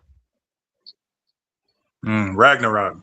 Right. That calls in Ragnarok. So when you had the Ragnarok is the close of the age where the great destruction takes place before the new age can happen. It's a cleansing process. Yo, Zay, and then my apologies. Zay, you got anything else? I got to rotate real quick. Hey, I'm gonna get you back right I got. Yeah, that's fine. That's it. I appreciate you, Chief. Man, appreciate you guys. Gratitude. Hey, Rod, real quick, before she go, about while we on the Titans, 'cause I got to get this off on you because I'm doing research on this right now. I'm trying to find more shit on it. Do you got anything on the giant tree? Because I hear people say that at some point in time we had a big ass tree. Is it Yellowstone Park? They say it was a big Devil's ass Tower in tree. Arizona. The one in Devil's Tower in there. Go ahead. That wasn't the only one. The one that was called the World Tree used to be in South Africa. And there was another one in South America. They cut them all down. Mother suckers. They still got some up, Chief. Yeah, they do, but they not as old as those were. Those were the oldest trees on earth. But they still look. They got one in Orlando and they got two in Miami. They can look up the K-pop tree. But go ahead though. Yeah, but the ones that they cut down had so much ancestral memory. They was trying to destroy our connection to our ancestral memories. That's why they cut them down. Yeah, that's our story. That's the Atlantean story. That's how. Look, gold on Earth is unobtainium in the movie. That's right. Right. When they put on the Avatar suit, that was them being able to transfer consciousness from who they were looking like they do themselves into looking like one of us. But they ain't us. Go ahead, Rod. But they ain't us. Right? They just had the avatar. Right? But when they got in the physical form, they tried to hijack all of the avatars and create replacement avatars and capture us in those replacement avatars so we can't never be free on Earth. Get out. and then they got caught. Get out, goddamn. Get out. And God then damn it, they boy. got caught. That good enough answer. I don't want to go into Oh, too hell long yeah, on it. yeah, yeah. We ain't got to go too long. Go ahead. I just wanted to see what you got on it. Now, you just gave me a whole bunch in that short fucking period of time. Yeah, man, we appreciate it because you're giving us a lot of stuff to go research. Got Tara, she from the West Coast. She putting on for the Council of Khalifa. Got Tara, how you doing? And what question you have for the chief? Tell everybody. Introduce yourself, please. Hello, everybody. My name is Adar. Listen, I have to start snacking because you guys were talking about all these sacred sites and places, and you got to understand that as someone who is very connected to the grid, y'all started talking about the sites. I started going to the sites. And so the energy was like started drawing in, and I was like, I have to start snacking. It was, we went through I went through a whole activation. The energy just kept pinging because y'all kept talking about it. I was like, okay, we here. Okay, we here. The shit went crazy. And let me tell you how aligned we were. Rod said Chronos at exactly 7:21 Pacific Standard Time. And what is today? Motherfucking 7:2. That's how aligned we are. So my name is Atari Elohim. I am from California. I am Queen Khalifa. I do have the plan for California. I'm gonna be moving to LA soon, so we can start to tackle y'all know what's going on in Hollywood. I do work the ley lines. I have been to Egypt, and the energy and the work that I've been doing this past year was to help heal the space-time continuum by basically learning quantum physics and being able to recode as a Time Lord, as one of the original architects of time.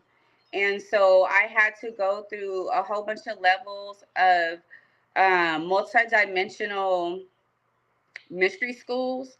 I had to pass like a whole bunch of tests. I've had to go heal ancient grid sites. I'm talking about the entities was attaching to me, and I had to learn how to fight that shit off. I've been closing portals. It's been a journey. It's been a journey this past year. So I love it because now I feel like we're finally getting to where we're a vibrational match with other people. We're getting with the other people that are a vibrational match to us because we've been solo for so long. So now we could finally fucking talk regular and not and motherfuckers be able to understand us. Because it's like we wouldn't be able to go out in regular society and be able to carry this high frequency. But that's also something that we do have to do. Like, we can't dumb ourselves down when we go out into society, because even though people around us may not understand what we're saying, as long as we keep the frequency high, that is going to it's going to basically attack their heart chakra, and it's going to attack, I don't want to say attack, but it's going to absorb it in their heart chakra and their third eye. They may not get it, but their soul gets it. This shit gonna download into their mind, and then it's gonna help their awareness. So when we go outside, we can't. I know it's hard in these communities, right? Because we're all so spread out. But we have to. When I go out and I'm with family or people who are not as high vibrational as I am, honestly, y'all, I just start talking regular. Like, I just have to start talking regular now. Like, if shit looks fucked up, I'd be like, y'all, this shit is fucked up. Like, I have to, because it is. I have to keep speaking the truth. I have to keep speaking the truth. And when we see that, we know in our heart that shit is fucked up and all this shit is a motherfucking illusion.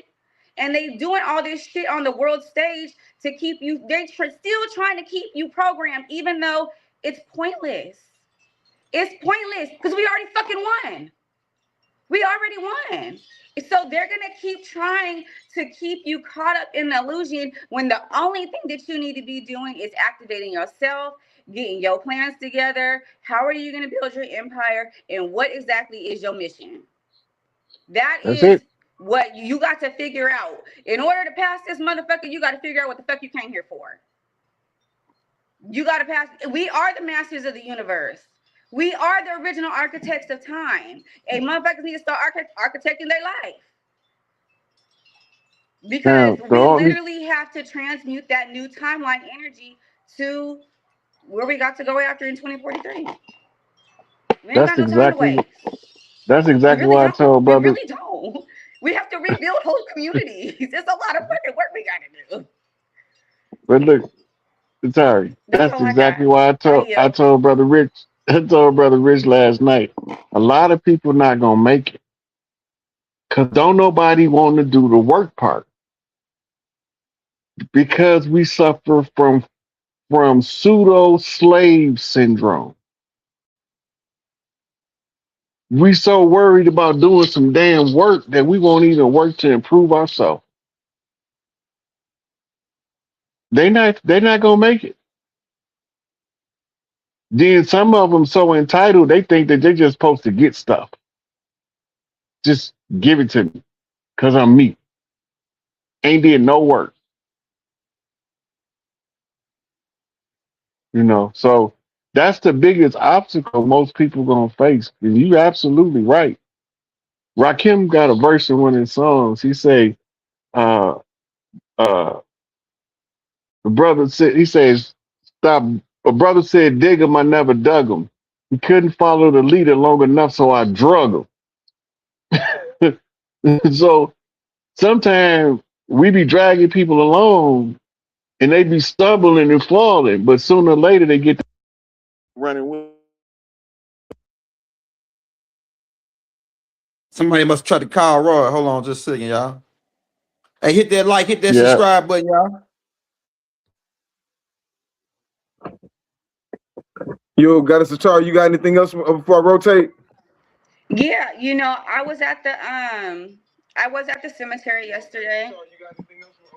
I was at the cemetery yesterday.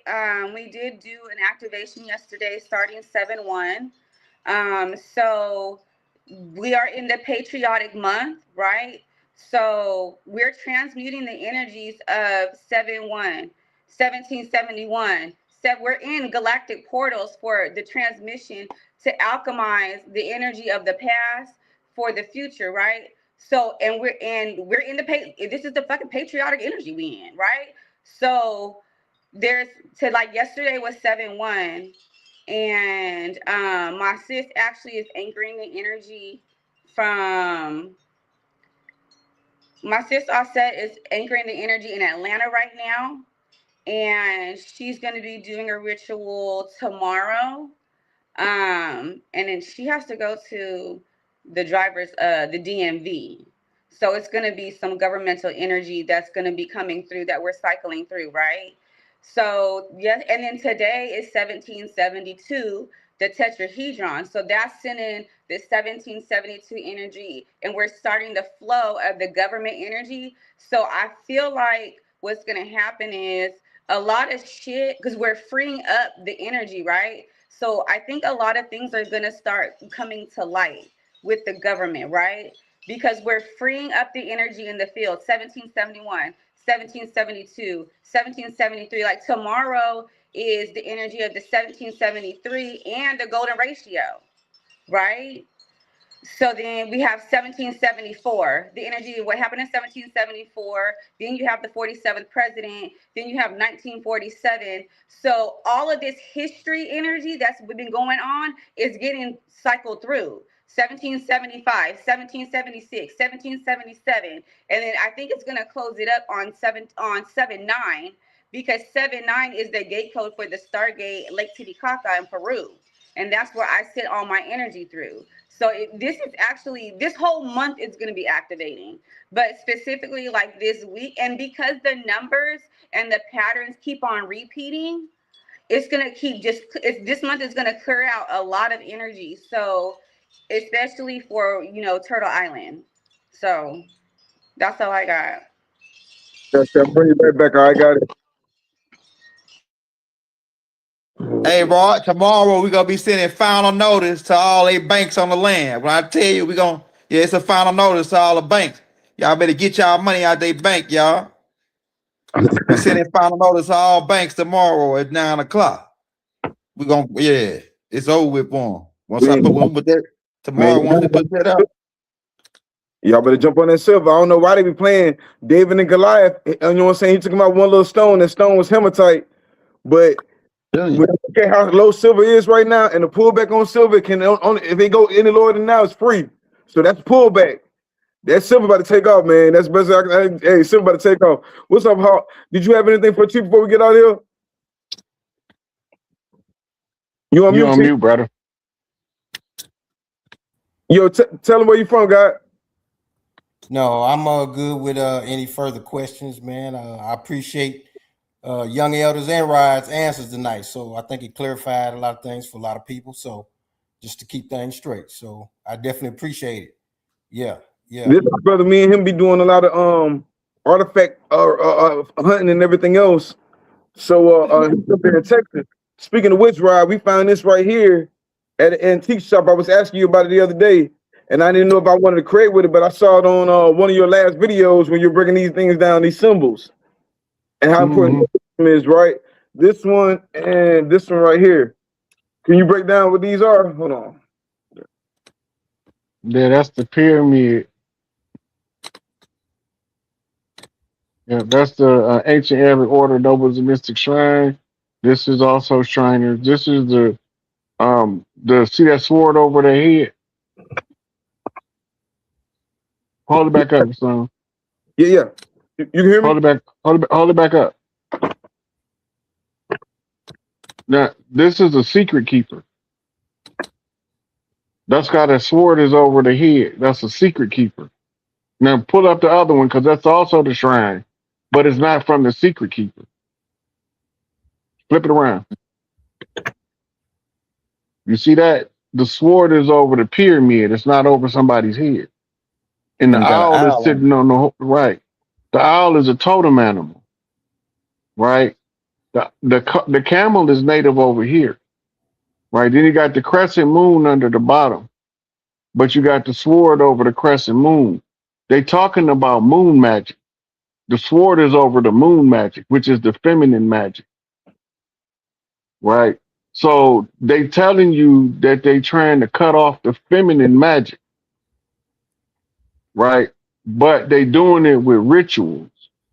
This is that look like a pocket watch. It do some kind of. It opens up. It's not a watch inside. It's some kind of a supreme. Sure. You know, we find all sorts of little coins or whatnot. Oh yeah, that's a locket. It holds like pictures and stuff. So I know me and young elder were having a conversation, and we were talking about taking back our symbols and everything else. Now, is this something we take back, or this wasn't ours? Look, we can use any symbol that we understand. If you don't understand it, you shouldn't use it. Any symbol that you understand and you know what its purpose is for, you can use it. Any symbol you don't know what it means and what it's for, and you try to use it may cause you problems because you don't know what it's for. Mm-hmm. And then when you get artifacts like that, you need to have them in the window sitting in the sun on a bed of salt for several days in order to get whatever work they did with them off of them. Right? So you let it sit where it can get sunlight and moonlight and leave it in there for several days right in the window to cleanse it. I shall say. Lay it on the bed of salt. And if you think about it every day, once a day, just go through and sage that mug while it's cleansing to add some extra potency to the cleanse and instill intentions with the sage of what you're going to use it for. But make sure you know what it means before you use it. So do your due diligence to research it, and then you can benefit from it. Look, Rod, you already know you've been over here before.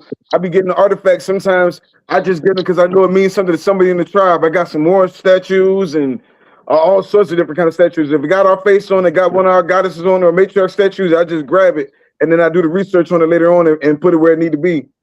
Look, what you actually need for what the work you do You actually need a room with a sky dome and a table that's sitting under it that's covered in sea salt. And every time you get new artifacts, before you do anything with them, leave them on there to cleanse them for a couple days. Get used to cleansing stuff because you're passing that energy and you don't know what you pass. You're right. You're right. Okay.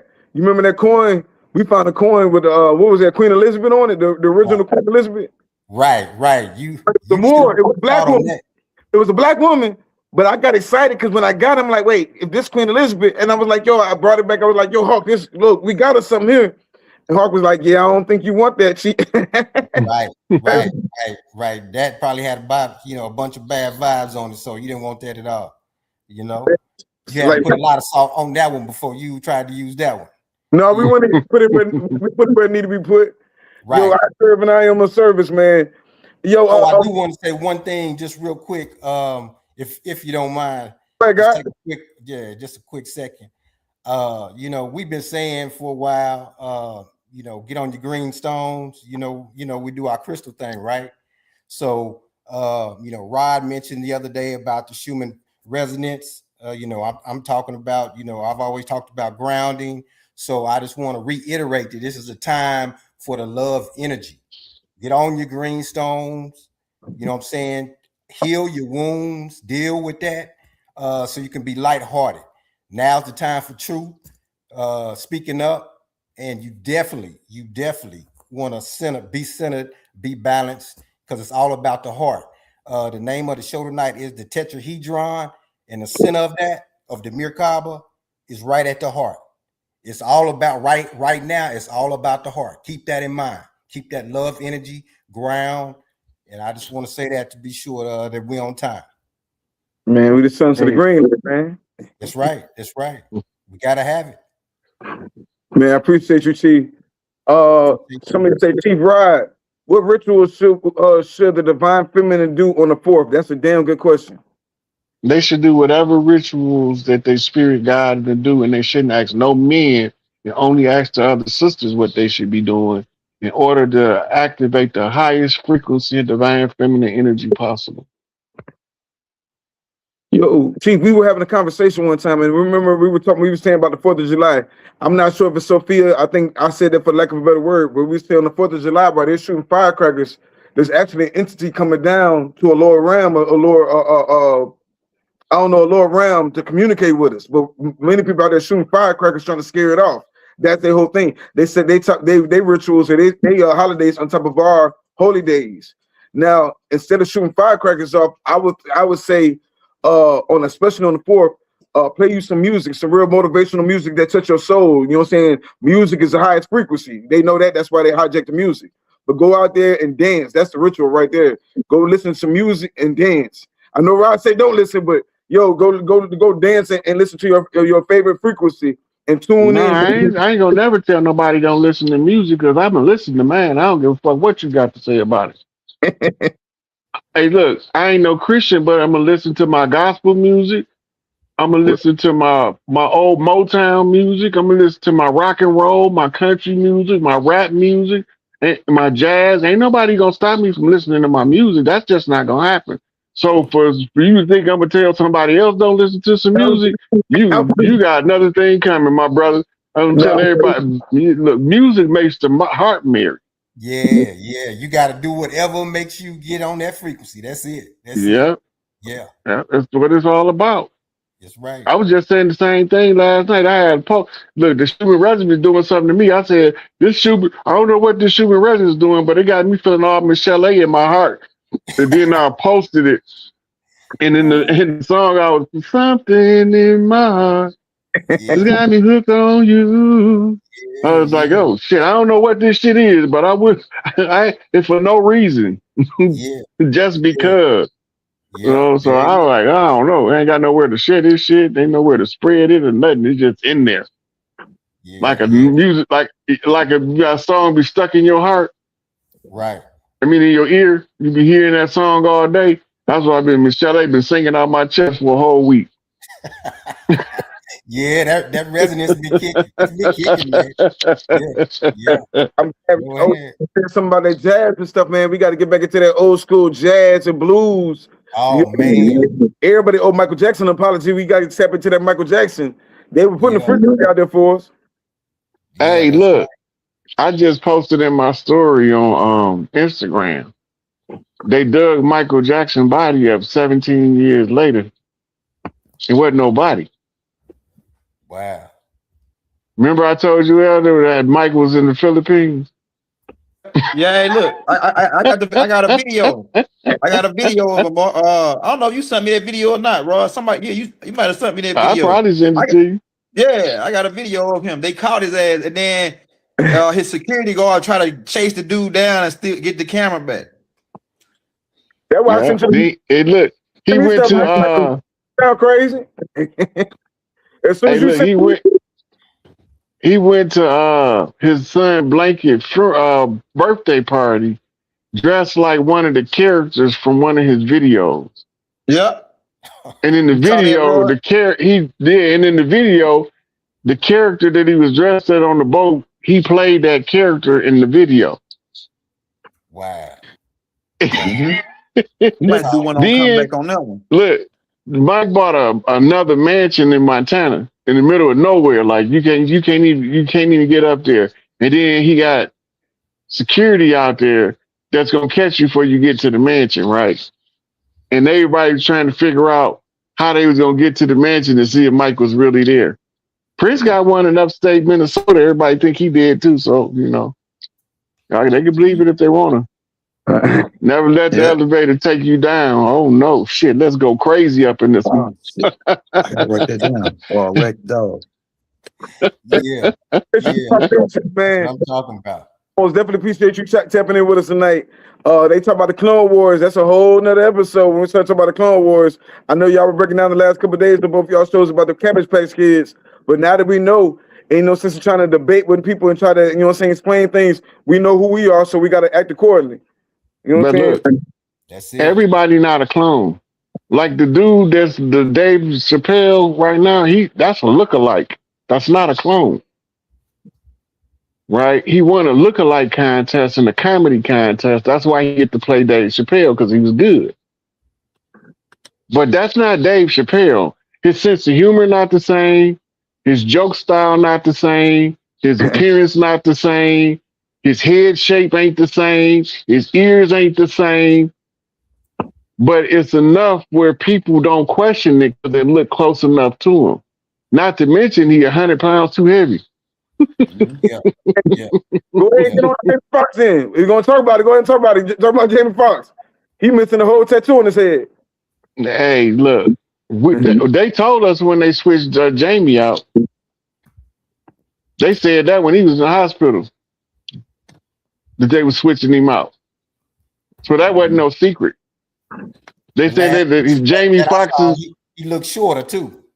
Yeah, they said Jamie Foxx gonna come back totally different than what he was before because he had a stroke.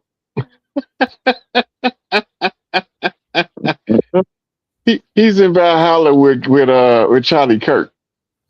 Mm-hmm. You know Valhalla is a witness protection island, right? Yeah, you know about that, Rod? Go ahead. Yeah. I seen that too. I say, oh yeah, hey, and it ain't the killing part about it is pale faces that's busting them niggas. Nah, here go the kicker. The Coors commercial did a whole commercial series on the dead celebrity island. Damn, I'm gonna go. Wow. Look, go back and look. They got Tupac on the island. They got Brandon Lee on the island. It's a whole bunch of dead celebrities. That's in different videos from them sitting on the beach drinking. I think it's Corona. Wow. Go look it up. Hey, look, you're gonna be dying laughing when you see it. You're gonna be like, all these motherfuckers ain't dead. They wagged the dog, man. Yeah. I gotta see. Hey, look. Remember, the last image we seen of Lisa Left-Eye was the back of her phone said Coca-Cola. Yeah. Mm-hmm. What does that mean? Do you remember the jingle from Coca-Cola? Which one? Coke adds life to everything that's nice. You're living life so nice. Coca-Cola. That last part sounds familiar. That last part, dude. Yeah. Go back and listen to the Coca-Cola commercial because it's telling you she's living her life just as fine as Coca-Cola. Sabi didn't just have one rant. They think Sabi, look, Dr. Sabi down there right now dying laughing because we ain't never, no, Dr. Sabi ain't going nowhere. Yeah. But they had to fake his death in order to keep Left Eye and Aaliyah safe. Right, because she on the ranch. Yeah, Left Eye sent for Aaliyah. They said, "Hey, girl, you crazy." She said, "You got to come with me." Pac said, "You got to come with me, girl." And I'm over here, I'm dying laughing because like I'm reading all of the codes, right? I'm over here dying laughing. I'm like, this nigga Tupac something different. You always been. Right. He's this talking about high level alchemist. Right. So look, so I'm sitting here looking at the code, right? I watched Nip go back to Eritrea and everybody think he did. That's the wildest thing ever. Look, Kobe had 5 different news channels had 5 different live action crashes of Kobe Bryant with 5 different helicopters. Make this shit make sense. Yeah, that one was real funny when that happened. Yeah, the way that happened. And not to mention, they even made a pre-Samson, what you call it? That cartoon. They made a cartoon before it happened. Yeah, The Simpsons. Yeah. And then remember, remember when they first, for the whole first day they reported it, Rick Fox was on the plane with him. All of a sudden, Rick Fox is on an interview with fucking Shaq or somebody. I'm like, wait a minute, how this dead ass nigga get on the plane with Kobe? What happened? Right. All of a sudden, he ain't on the plane on the helicopter no more. Yeah. The whole footage and everything was fishy from the start. Yeah. They like fucking with us, man.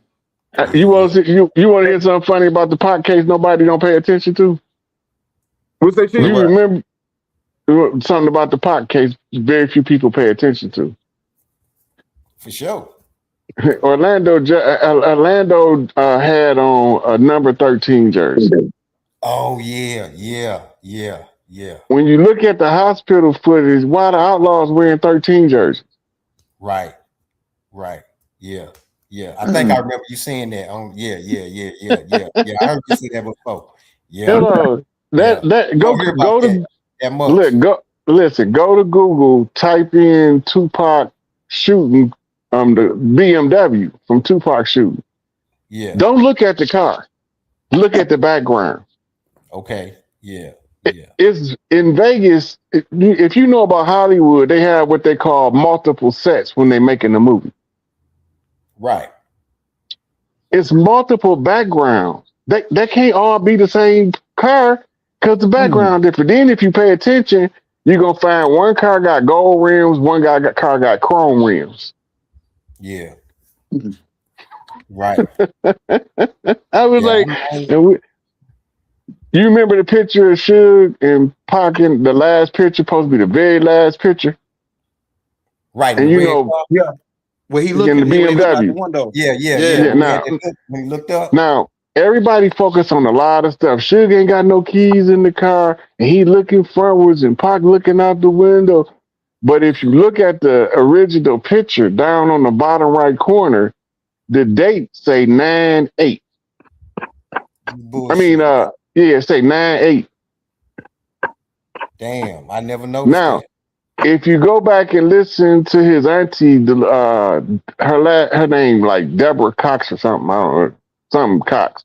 Anyway, she giving the interview and she said they showed her the last picture of Tupac, and she said when she looked at it, she said, "My baby, all right."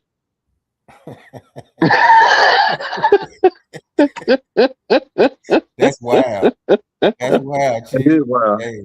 Look, crazy. Biggie told us in the Notorious K.I.M. song that that he was trying to make it. If he didn't, he was gonna fake his death. This is in the Little Kim song. Remember he used to write her lyrics. Right. Hey, And then while we on the topic, Professor Small was on. I was talking to him. He said that Big, it was a couple people, Big, Tupac, Nas, a couple of different people coming together to start their own to get away from the Jews. They already knew what time it was with Khazaris. Michael Jackson told them. All the people told them. Guess what they said was the one that snitched on them and sold everybody out? Jay-Z. That's it, crazy, man. But listen, what's Jay-Z nickname? Over. Jigga. Jigga. Do you remember? Do anybody know from the 70s what is a jigger? I thought it was Jiggers. Jigger. They was calling us jiggers, wasn't it, right? A jigaboo or a Nah. dance? You remember when they used to tell you to jigger the lot? Oh yeah. Jiggle it a lot. Yeah. Jiggle it around. Okay. Yeah. All right. Now, I don't have no vested interest in Jay-Z whatsoever. Right. But when that number 7 took that knee, he showed up at the NFL and they was terrified that he came with that message he brought them. Right. And the only person I could think of that could have sent that message, outlaw. I mean, y'all gotta be having a conversation. Yeah. Now we supposed to get back into the juju. We supposed to get back into the, you know what I'm saying, it is versions of black magic, juju, chaos magic, dragon magic, Ifa, voodoo, whatever we want to call it, right? Yeah. The thing, but then you turn around and say, "Oh, Jay-Z's into the black magic." So we like where's the line being drawn? Because once you realize for him to get to the success he was and to beat the different, you know what I'm saying, to be in the rooms that he was in, he had to protect himself a certain way. Now, once you get a certain amount of money, that says a lot about you where you keep doing certain things to make us look bad, i.e. Martin, i.e. Jay-Z. But back to what I said, it's catch-22. Right now, we're supposed to get back into the juju, but then when you get back into the juju, everybody say, "Oh, you're Illuminati, you bad, you evil, and everything else." How you feel about that? You talking to me or Rob? Whichever one. Go ahead, guy. I just want to say this to start this off. I'm glad this topic came up. I would like to actually discuss and clarify the difference between what we call dark magic, chaos magic, and black girl magic.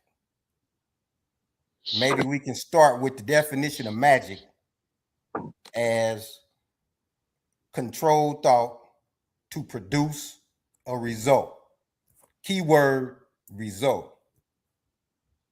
What are the differences between those different names or labels for what we call in dark magic? We understand chaos magic is melanin, so let's put that on the table right up front, you know. But some, I think other communities will be confused between the dark magic was chaos magic, you know. So we can feel comfortable with working some of that magic that we have. If you understand, overstand, anybody can take that lead. Look, okay. Or you can go ahead. Let me go here first. So chaos magic, right, is the study. It's a magic system developed from the study of melanin, right? Black girl magic is a totem system that the sisters used to use when they do magic with a partner. It's called black girl magic, which is symbolized by the owl, right? But it's coming forth from the earth systems of magic, right? The study of chaos magic is the study of dark matter, but the principles of chaos magic as a system is this. The first rule of chaos magic, if it don't work, don't use it. The second part of that same rule says a chaos magician only uses the magic that works. Right? So if it don't work, a chaos magician not gonna use it. Now, the second rule of chaos magic is you find the magic where it's at when you need it. That means if you are raised in a voodoo tradition, but you find yourself in the middle of India, you can use under chaos magic rules Hinduism, right? Just long as you remember that you're using it because you're not where your magic from,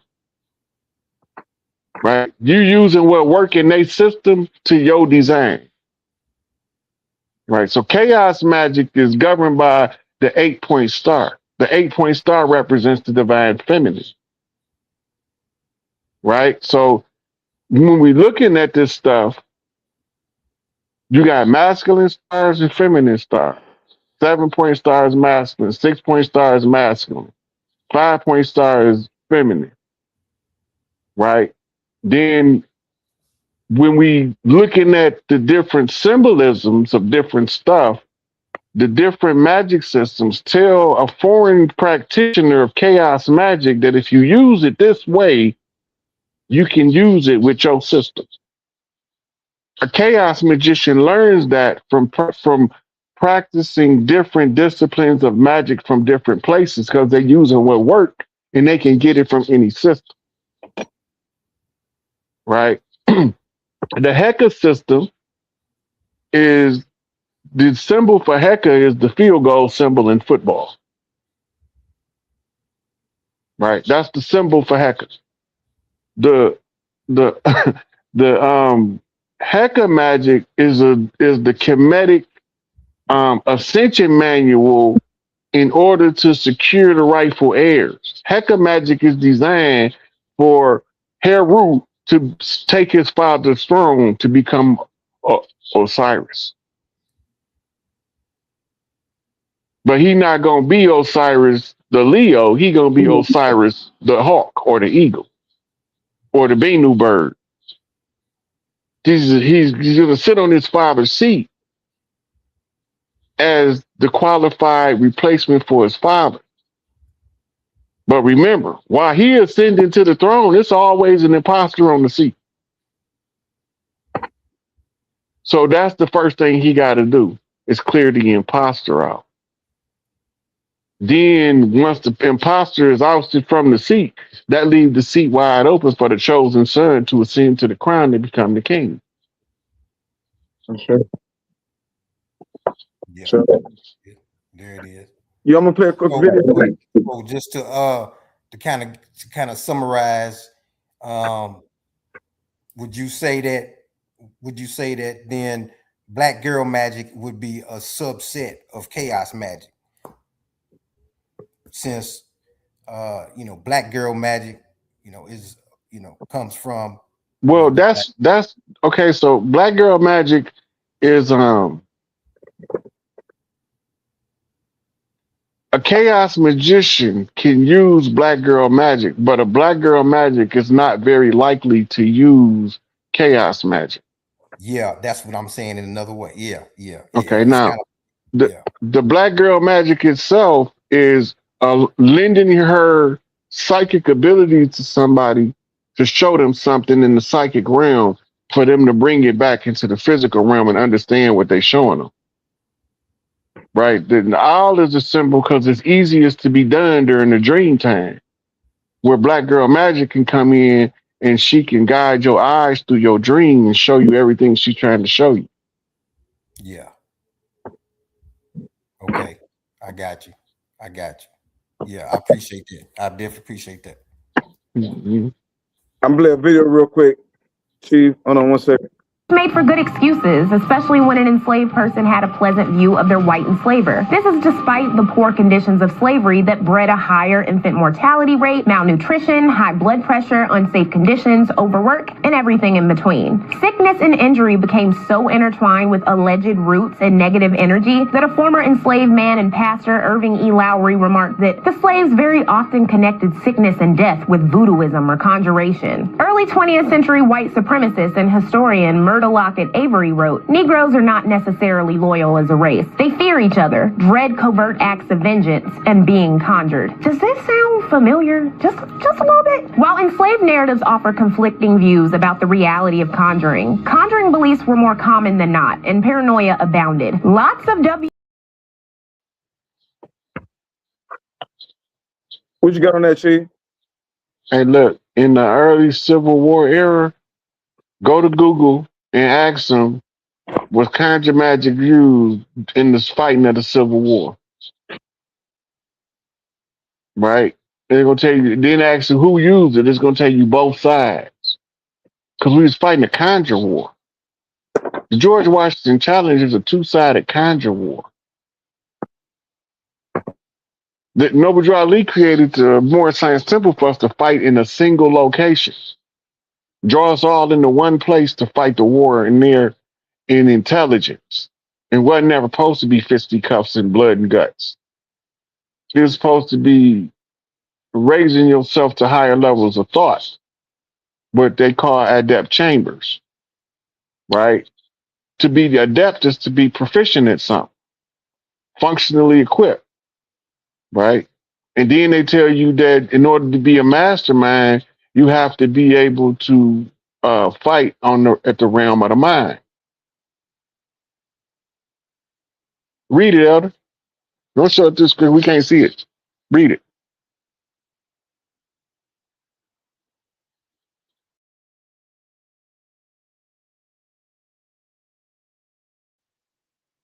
You got to unmute, Elder, so you can read it. We can't see it. Oh shit, my bad. Damn, I'm thinking I'm muted. God damn it.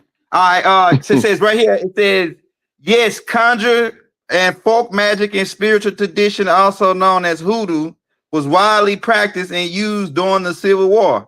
Enslaved and free African Americans, we know all about that terms, but it says enslaved and free African Americans used the blend of African spiritual traditions, herbal medicine, folk law to heal sick, protect them, and for against violence and secretly resist oppression. Right there. So there you go, right there. Ask them, did the colonizers practice magic in the Civil War? Yeah, it says right here, it says right here, Roy. It says the soldiers used the charms. They put witchcraft on the bullets, on their bullets. And they hats. It says dirty. They made dirty roots. They made lucky balls. Right. That's talking about that's the stuff they said we was doing. No, they said what about the the yeah, colonizers? Okay, all right. Let me type in colonizer. It says what type of conjure magic is in politics. Colonizer. All throughout the islands, they using all the look, big juju. That's how they keep getting elected in certain places, man. It's big juju happening on both sides. Who gonna sacrifice the biggest animal? Shit, they say what's the name? In Cuba, Castro used to sacrifice a tiger and an elephant once a year. Big juju. Go ahead, young. Do you know they use the Three Kings conjure? Go ahead, they use right here, Raw. It says the Confederate soldiers use talisman magic. What the hell is it? Is that talisman? Okay. And okay, that's go ahead. Okay, that's the Confederate soldiers, right? Yeah. Confederate is the South. It says both. Okay, there you go. Now we talking. Go ahead, I'll finish reading. It says white colonizers and their descendants brought folk magic tradition from Europe. For instance, practitioners of powwow combined Christian prayers and charms to cure illnesses in both humans and livestock. It says magic was treated as a tool to gain control in an uncountable war zone. It acts as a supplement to traditional medicines and shields against the horror of battle. practitioners use specific. It's going into they was using the Bible. It says they was using the Bible as a part of their conjure. These colonizers. It says practitioners use the Bible. Yeah, man, they use the Bible as a part of their conjure, right? Well, we know that, but damn, they said they going out to say it, go on there to tell us. That shit, man, it ain't crazy. We knew that, but god damn, that shit crazy. It's crazy for them to go out and tell us. Like, we know we was really trying to get at y'all like y'all was getting at us. Bro, they came with their magic too. They ain't get, you know what I'm saying, without some juju on their side. Yo, Omek, yo, speaking of which, tell us a little bit about the you work with. And introduce yourself to the team. What's over, y'all? Peace, Rod. Peace, my brother. Yeah, so repeat your question one more time. So tell them where you're from, and tell the guy what kind of energy you work with. I'm originally from Mississippi, but I've been in Virginia for about 7 years now. Mississippi clay dirt walking on the land, so but I be pretty much in my studies and in my books and everything. I just wanted to touch up on a few, of the topics that we was talking about tonight. For as the magic that they was using was our shit. They just told us to stop using it, So everything that they using it was originally our shit. Point blank period when it comes to that. The religion part, when it comes to it, that was the 3 degrees that we gave them. It goes back to the number 3. That's their number. That's what they want to keep you trapped into the infinity loop by keeping you in 1, 2, 3. So, and then also we are the ancestors when it comes to the beings. They are energetic on a higher vibration when it comes down to it. But we are the ancestors, And then on top of that, the Anunnaki didn't create us. We grew here on this planet. They created the Phoenicians, and then from the Phoenicians they grafted what you call the Caucasian, what they call an Atomahu, when it comes to on that end. And also when it comes to the dragon energy, that's the Kundalini, that's the mummy water energy that you're trying to raise to your pineal gland.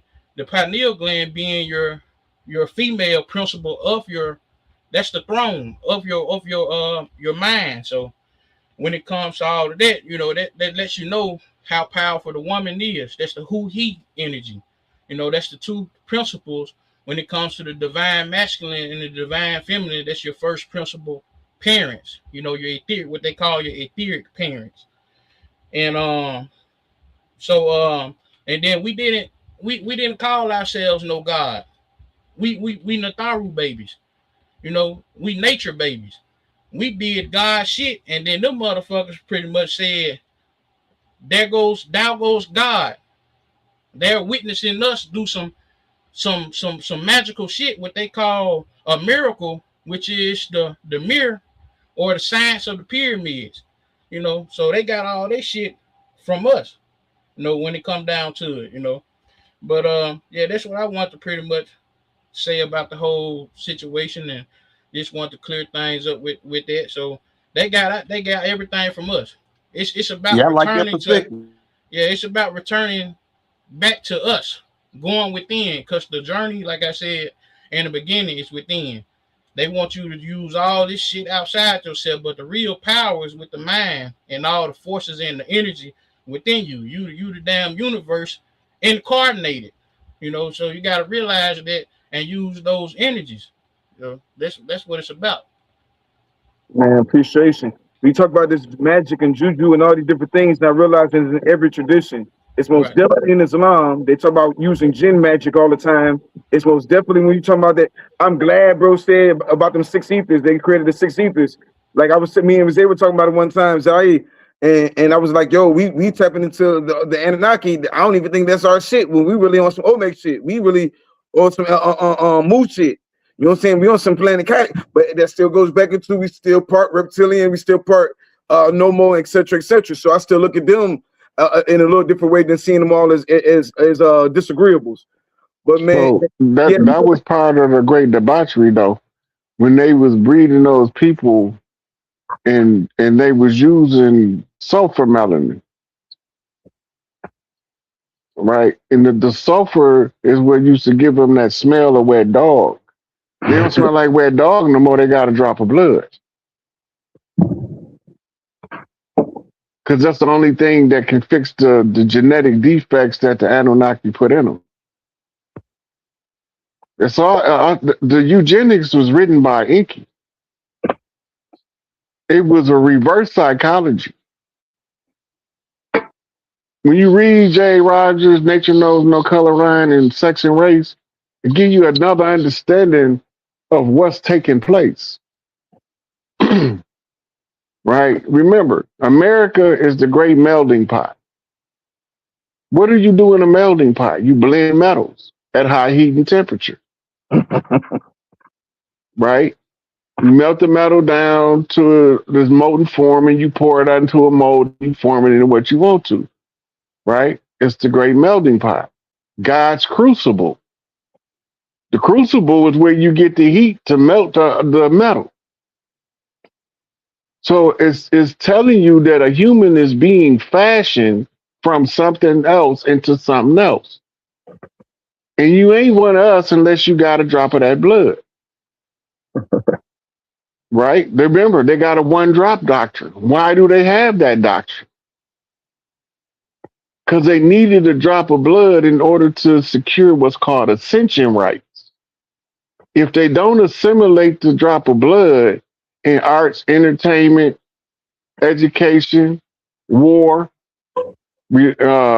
spirituality that they was given is called religion. That wasn't for us. Had nothing to do with us. And this is why we keep ending up on the short end of the stick everywhere, because everything that was created to fix the problem that was created by them, we took that shit to be our God and our light. That shit don't got nothing to do with us. Right? That's them. They needed religion because they had no understanding of culture. So you had to manufacture a culture, and then you had to name it something. If you look at the word religion, it's the Legion of Ra. Well, why would they call it that? Right? Then you got to go back to Hellenistic culture, Heliopolis, the city of the sun. Right? Well, what are they doing? They trying to get somebody that can only survive in the moon, the ability to survive in the sun. And the only way it'll work is they need a drop of the blood from the originals. They couldn't go nowhere because they was created here. Since they was created here, all of the royal families of the earth had to give up a drop of blood. How you think all them light-skinned people end up in China, Japan, Korea, India, Australia, all over the world? Where are they going? They going to get a drop of blood from wherever one of the earthborn royal families they can get it from. And then the Pope and the Crown of England gave them what's called fuck rights. Fornication under consent of the king gave them the free reign to rape who they wanted to. So that was a way for them to get their Y chromosome into the melanated bloodline. So then they had to change the beauty standard and tell us we can't have them so that they can get the drop of blood through the feminine line off the masculine. But they had to get their drop of blood one way or another. And that's what the whole doctrine of racism was to enforce, them getting a drop of blood. The only way you can make a guy do something he don't want to do is to tell he can't do it. Tell me I can't do shit. I'm God, motherfucker. You gotta be twisted. Right? When they talk about the gods, they not telling us that God is a troop, a soldier in a war. Because it's one of the tribes of Israel, Gad. In English, Gad is God. Right? So when you realize that part, and then you realize that the worship was the worship. and that the conjure was the Amen. And the only way to switch it up is to change it from Amen to Aten. From the secret to the known. You on mute, my brother. No, man, I was just, man, taking it in. You already know I'm gonna put this on rewatch and study the video and everything. Naru, man, I appreciate you most definitely. We gonna get you back. I just want to introduce you to the tribe one time. I know my schedule's been a little bit more condensed, so I'm trying to get everybody at one time. But I appreciate you. We got to get you back, man. You a big time historian, and we respect all the work you've been doing for the tribe too. Oh yeah, the most definitely all is. I appreciate you. Green light, Chief. All right, I do. We can't get out of here without having some feminine energy in here tonight. Got her back on there. Yo, young elder, man, I appreciate you too, Chief, man. You man, you always be holding me down. What you got going, and how can we support you, man? What you got going, and what message you got for the people tonight? Hey man, me and Roy gonna be live tomorrow night at 9 o'clock. We sending a final notice to the banks on Big Mama's land. We done with them. We done with their business. We don't want no more part. Cause it's the Ponzi scheme. We finding out it's a whole. We gonna get more into it tomorrow, me and Roy. But we found out it's been a Ponzi scheme the whole time. They've been running fractional reserve banking on us. It's a system that never ends. A system of debt that never ends. And we're gonna be giving strategies on how to end these guys tomorrow, man. We got some shit cooked up. Me and Roy gonna be live tomorrow, 9 o'clock. It's a final notice to all the banks on the land, the JP Morgans, all of them. We're gonna expose them tomorrow, man. Look, I'm telling you, man. Wait till you hear that AI. Hey, Roy, you gotta listen to that AI put out about the economic heat, man. Where it's gonna come out tomorrow at 3 o'clock, right? For the show, right? Check that tape out, cause it break in that tape. It break everything down in that tape, right? But then I got clips. They gonna go like that tape, just an overview on what we gonna go over, right? But we sending the final notice to the banks, man, tomorrow, man, on Big Mama land. They don't got no money. They don't got no legitimate wealth. These foreign banks, the JP Morgans, all these guys. And then Trump already, like Gerard just said, Trump already released the gold bill. So we going back to the U.S. Treasury first, and the U.S. Treasury really is Big Mama Treasury secretly. Well, they ain't no secret really. The motherfuckers that know, they know. You know what I'm saying? It really ain't no. It's secret to motherfuckers that gets when they see U.S. That's a business. That's a foreign corporation. They out. They've been out. So. Yeah, man, we ending their ass tomorrow, man, across the land, man. They finna start closing down one by one because people finna pull all their money out. And we about to go back to our credit unions. The credit unions ain't, and I'm not talking about imaginary money. I'm talking about Big Mama's bartering system.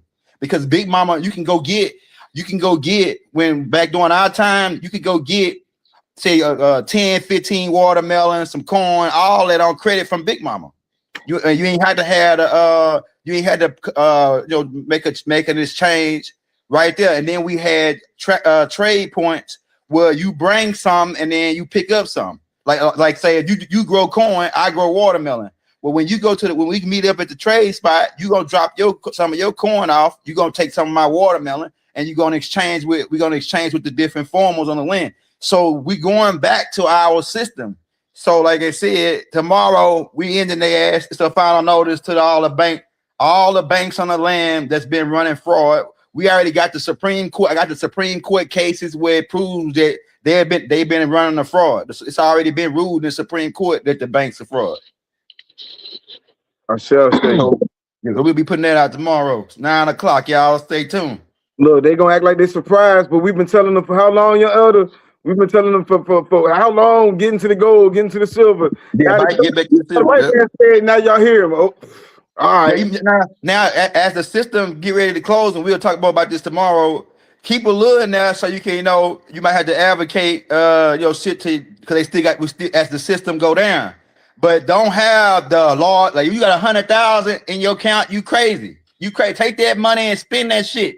Spend it, man. Help some people out because because when the shit shut down and switch, they probably gonna convert that money over, but it's gonna be based on another thing. But you don't want to have to sit around waiting on all it because it's gonna take a little process as they convert over to the new currency. We're not gonna be on fiat currency no more.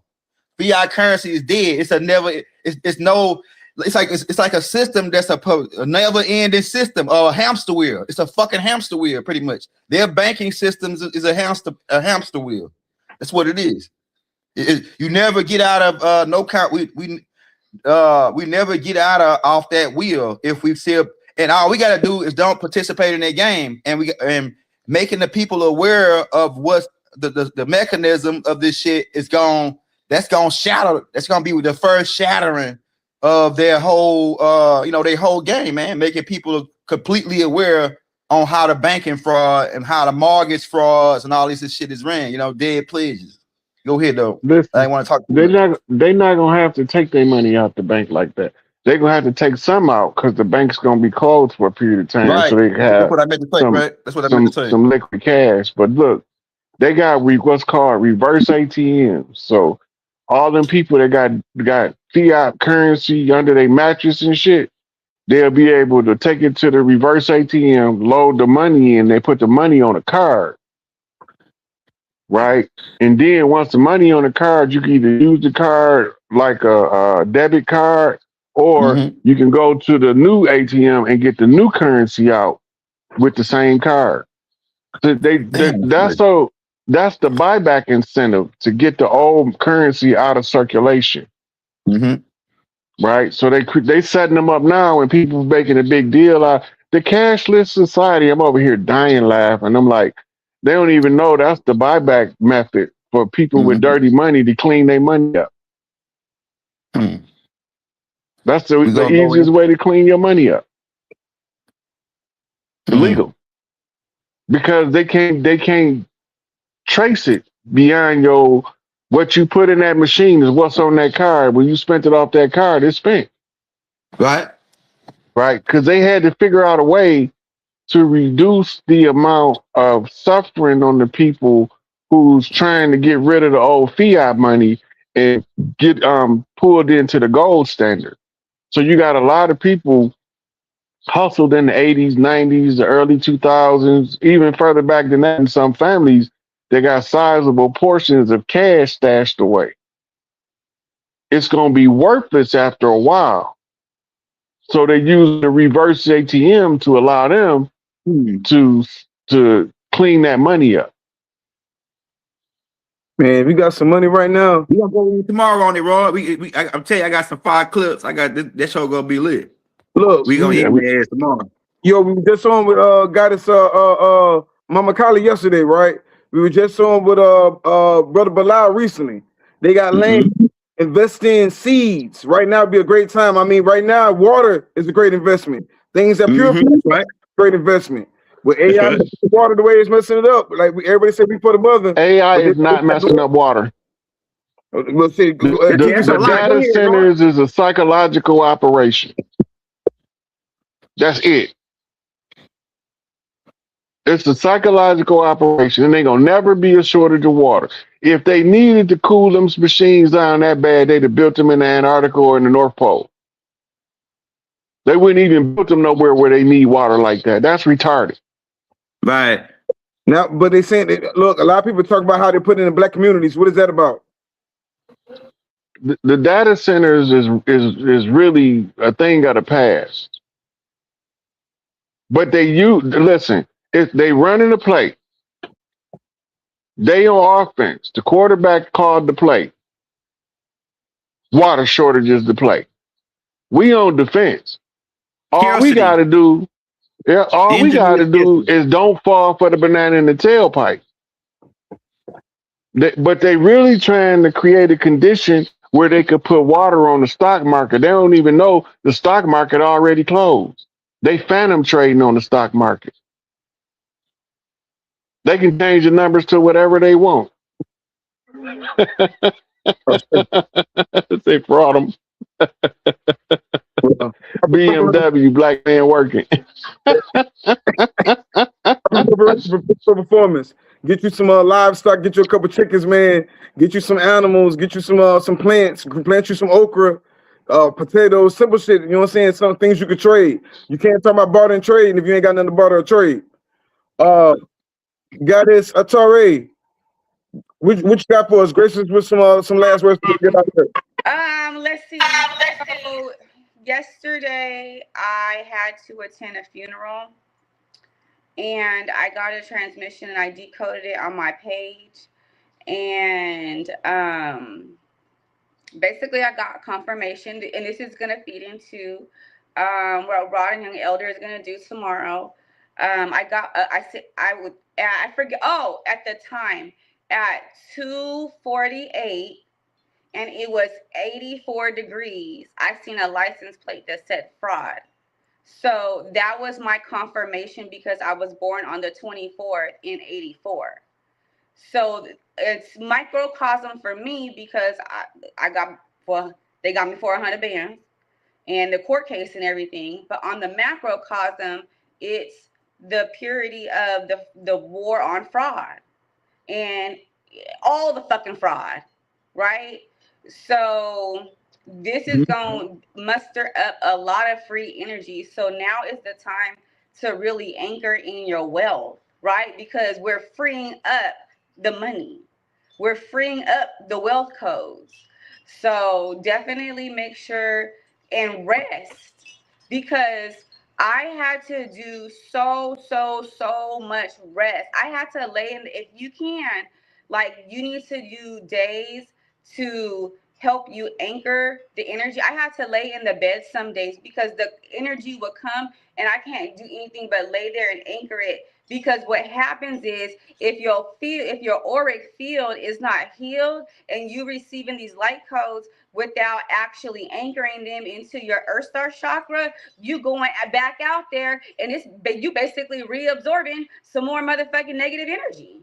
So you have to anchor in the new codes and rest. A lot of people are so much into the physical, working out and doing all this. You got to motherfucking sit down. Like, this is the time where you got to sometimes put the physical to the aside so you can work on your mental health. And so you can clear out all this fucking distortion. Like, the level of programming is so distorted. Like, on some real shit, I be outside. I'm like, y'all, this shit. I be talking to the ancestors, and they be like, I know. Because this shit looks fucking crazy, y'all. And on some real shit, like, I have to keep telling myself, and I want to tell people, is that we deserve better. We deserve better, right? We're better than this.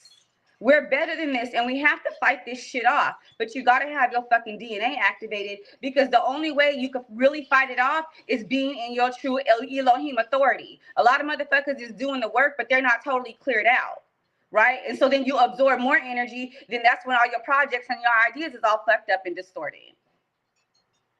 So y'all be going off at this house. I've been going off at this house because I'm so serious about this, because it hurts my heart, right? To go out and just to see everything and to really see it for what it is and how distorted it is, how fucked up they got us. It's a lot. It's a lot. So this is why I be so, y'all know the segment energy is fucking passionate, right? I'm gonna bring that motherfucking fire. I don't know what else to do. This is me. This is me. This is me. I got the heat because I got to bust down the corruption. Peace and blessings to everybody. If y'all want to new timelines, okay? If y'all want to subscribe to the sister page, I got the link in the descriptions to her Instagram and her YouTube channel, and the links in the descriptions. Yes, all you got to do is check the descriptions. You can go subscribe to her channel and to her Instagram. We got that in the links. And y'all, send Raw Hayes some donations and Risha Stone. I've been dropping the cash app in the chat, y'all. That's Risha's right there. I don't got the sisters cash app. On honestly, I just want everybody to follow me because I do the quantum decodes, right? I'm doing the lay work. I'm sending the codes through the Golden Gate. I'm sending out activations, right? We're still, even though the time matrix is healed, we still have to continue to alchemize this energy and to get this fucking satanic ass shit out of here because it has people fucked up, right? So my journey is crazy, and so I'm going to be documenting more of my journey, and especially as I go out to Hollywood, because y'all know what time it is. This shit is going to get revealed. And so with my energy going, the ancestors, everybody fucking knows. I did a decode on the earthquakes. Cabo San, my last name is Lucas. There was an earthquake motherfucking 46 miles away from Cabo San Lucas in a city named El Progreso, which means progress. They know I'm fucking coming out there. I keep telling them, y'all better get motherfucking ready because I'm closing these time rips, these rips in the motherfucking multiverse. There's basically how they've been seeping in. And now that the motherfucking CERN is cut off, now we're in our full authority because they're not allowed to bring everything through there no more. So listen, I'm ready because this is my missionary work. And so like, I'm in my mission now. I'm in my mission. Spirit is like, you did all the mental. Now I got to get back to the physical and start actually doing it out there on the grid where y'all know what's going on in Hollywood. I appreciate y'all. You know what I think need to be going on in Hollywood?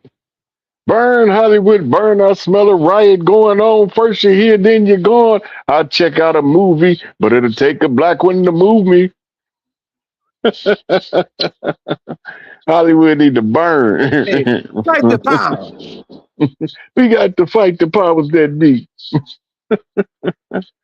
Hey, but a lot of people want to resist and put up a resistance to the system, but it's three things that get in there. One, they scared because every time they see somebody step up, they see them get cut down. So they scared of that fact. Nobody wants to step out and take and risk it all to try to help us as a collective. So everybody starts going to rugged individualism that isolates you from the community. And then we always did everything with a community, right? So once they get done doing that part, getting us to focus only on ourselves, then the rest of it is easy, right? So we had to be aware of the strategies that they use against us. Atari, don't take nothing too serious with you, because if you do, you're going to drive yourself insane. Use your sense of humor in your downtime. Look at comedy, laugh, because that's going to help you to purge that negative energy that agitates you. You got to use comedy. It took me a long time because I used to hear a good joke like, so it took me a minute to get on to the sense of humor thing as a counterbalance to the raw rage. Cause I ain't got no problem going up in somebody's grill on the short notice. I'm like, well, what you do too close? catch 10, 210 to the chin. So Hey, this is 10 what, PH with a fry. yeah. So hey, but if you use the comedy and then you use the music, don't listen to rap. Listen to jazz and classical to bring your energy back to the center. That'll help you get a long way without the people, because most people don't realize that they going along to get along as niggas. They don't even know. They think they rebels in their heart because they root for the villain or the long shot in the movies, the underdog. Since they root for the underdog in the movie, they think that make them, yeah, we rebels. They not rebels. They go along to get along gang. It's only a few rebels for real, and then there ain't supposed to be a whole lot of them because we just supposed to fix the problem and get out the way everybody else living their life.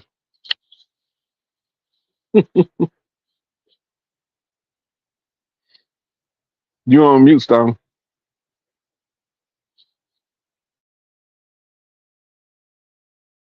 You're still on mute. I said, yo, speaking of which, Sister Mara Marshall just hit me up, and she gonna be on the show sometime next week. And she was talking energy of she ready to retire, she getting tired, so I really want to get everybody ready to come on and give her a big boost of energy. You know what I'm saying? She's a great matriarch. And send her some good business, send her some good vibration. But I'm most definitely gonna try to bring her on with young elder and everything, and some of these goddesses to raise her vibration and raise all the vibration for real, for real. Unity, everything. What's that, G? Listen, the elders is tired. They've been doing this work longer than us. She earned her right to go retire on her terms. It don't mean she is down in her energy or none of that. That means that whatever it is that she see a viable and competent successor ready to pick up the torch and continue to fight so she can sit down and rest now. Because before that, she would not sit down and rest. No. It's not in her nature. If you don't believe me, ask her what I'm telling you. She know who's going to stand up in her absence to continue to teach along the lines that she teach, even if she haven't mentioned it to nobody, because now she's seeing that it's a chance to retire. It's the same with Taj. I told Taj I came so that when I get done with my work, he can go sit back on the beach and get his toes sucked if he wants to. He earned it. Yeah, I see. He earned it. All these elders that been putting in the work and keeping the fight going, passing the baton to the next generation, is we the elders now, so we the ones got to step up and fix the fucking problem that was left for us to fix, because we the only ones that was going to be equipped to fix it, because they had to go through it first. They had to go through the problem, examine the problem from multiple different angles, and then pass the information to the next generation. And now we see what the problem is, the solution is, and how to reactivate everything and how to put the world back in its proper perspective, in its proper order. All you got to do is restore the matriarchy, and we have heaven on earth again. I don't even know why that's hard to understand. That's why that's why I keep trying to bring her out. Well, she hit me up. She was like, "Yo, this about to be our last show." That's why I say the energy part is more like I still, for everything they have been through, everything they've done, I want to bring them out and give them their flowers now. Type, you know what I'm saying? A lot of people might not. But that's a whole different thing. Giving them their flowers, you can give them their flowers now after they retire. You know what I'm saying? You have all the time to give them their flowers, but you got to understand what she's telling you, along with her announcing that she's thinking about retiring. That means she got a prospect that she's watching. That if she stepped down from doing what she's doing, she know that the work will continue until the finish. That's it. Right? That's all we can do, is make room for the next person to come in, pick up where our struggle fell off, and continue to fight. And everybody be talking about being a revolution. I'm not a revolutionary.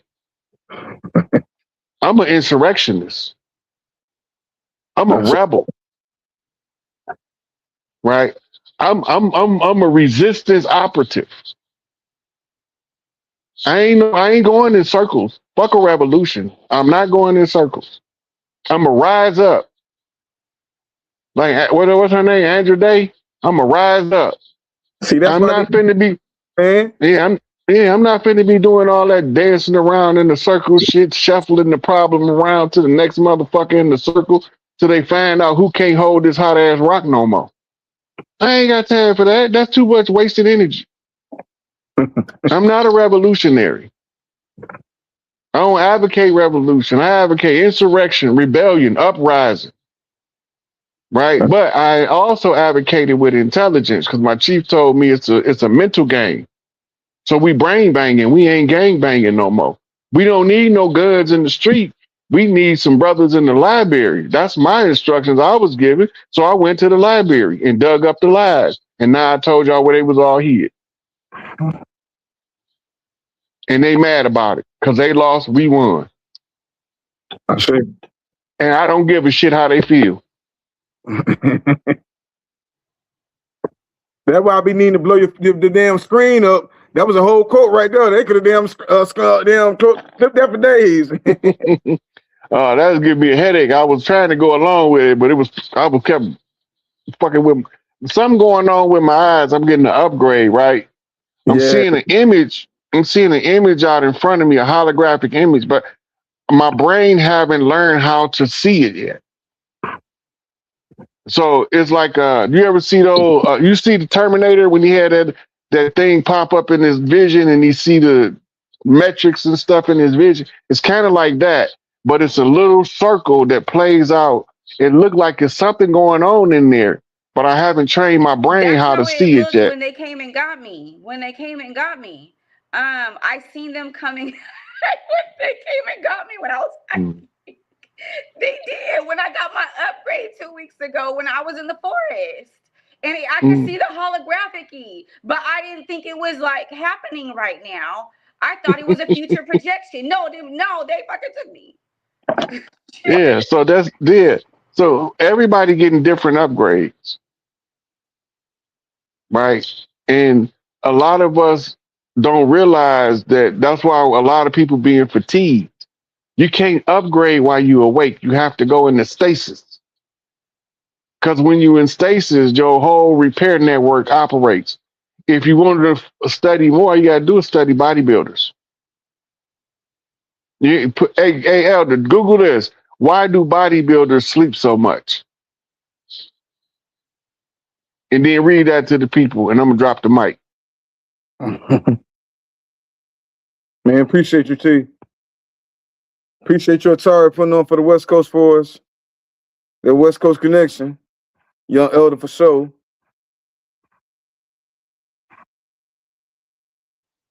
She almost made me get beside myself. Bodybuilders sleep up to 10 hours a day to maximize muscle growth. When they lift weights, their muscles get thinner, thin tears. Sleep is when the body enters repair mode. It fixes their tear and makes muscles bigger and stronger. That's what they say about it. It says they sleep to maximize. It says to pretty much repair, to go into repair mode. Yeah, because you can't do it while you're awake. You have to be in stasis. That's a carryover from the sarcophagi. We didn't need sleep. We'd be up for 2-3 years at a time. We start feeling some kind of ways funny. We just go lay in the sarcophagi and go into stasis, and then the body repairs itself, and we get back out the sarcophagi. And now they call it the med bed. I remember. Now they call it a med bed or a healing pod. And you got different levels of med bed too. I see. These bodies ain't supposed to die in 120 years. These bodies is what they call perpetual motion machines. They supposed to be eternal. But when they strip back the cover on the telomeres, that restricted the ability for the DNA or the genes to replicate without losing parts. What they call it in the blood, free radicals. Parts of the DNA break off, be flying through your bloodstream, right? And then the part that broke off caused that gene, that one to mutate. And when it mutated, it started building the cluster of mutated cells around it. They call that cancer. So death is cancer, pretty much. No, that's how cancer is created. No, death is is hypoxemia. Everybody that died from a condition called hypoxemia. That means the oxygen is not getting to the organs in the body and they shut down. Look it up. Hypoxemia. HYPOX. Yeah. It's the body. The body. If the lungs stop breathing, it can't get blood, and the heart stop pumping, you can't get blood in. Eventually, the brain shut down. If the brain stop, it doesn't tell the heart to pump or the lungs to breathe. So then the body shut down from suffocation. Suffocation is the true cause of death for everybody that died. Even if they got shot, in a way. Yeah, because if you get shot, whatever the damage is, causes the body's organs to shut down and start losing blood, you losing oxygen. It's just like having a spacesuit on in space and getting a hole in it. Yep. Interesting. That's interesting. Yeah. Man, I appreciate y'all, man. We've been on here for a little minute. Hey, man, All right. appreciate y'all for tapping in, man. Man, work y'all thumb sucker, man. Hit that like button, man. Tap in with us and likes, comment, subscribe, all that good shit. Hold on. I can't let you drive past that. I need you to say that one more time. They just said, what chocolate? Got to work that thumb sucker, man. Man, to the guy. I had to have you repeat that because I know a lot of people didn't catch it the first time. So I had to have you repeat. Work that thumb What chakra. happened to you showing us your jewelry? Oh man, we're gonna do a special time for that. You know what I'm saying? Sometimes we talk about, making money. Other times we talk about what's going on the land right now. I'm glad that everybody got, you know what I'm saying? We really only talk about the money to get where we be used as a tool to what we need. Yeah, but it's still education. It's education on the stones. Gotcha. This a piece I worked on right now. See, look. I'm doing different kind of things with the brass, especially with the. That's fire. Now you got Herkimer diamonds on there, peridot. Definitely got peridot energy right now. We got this jasper, it's a certain kind of green jasper, and they got the brass on there, bronze. They're talking about solar flares, and brass and bronze is the highest vibrational metal. It's 85% copper, 15% zinc. So it eats some bacteria, viruses, but it's also catching a vibration. Whatever vibration you want, is magnifying that energy. If you look real close, it's a turtle on there with jasper in there. The Herkimer diamonds magnify the energy. The peridot is for the purity of heart. We got some turquoise on there. That bitch right there, nasty boy. That boy is sweet. Look, they be jumping me on the spot, but man, a lot of my pieces go to different places. We're about to start wholesaling with we're working with April Gary. She's about to start selling stuff out of her storefront. We got stuff from Melanated Immortals. Check out their website with Melanated Immortals. She just sold out, so we had to get her a whole new box of stuff. And like I said, man, we just they were talking about talismans, right? That's all this is.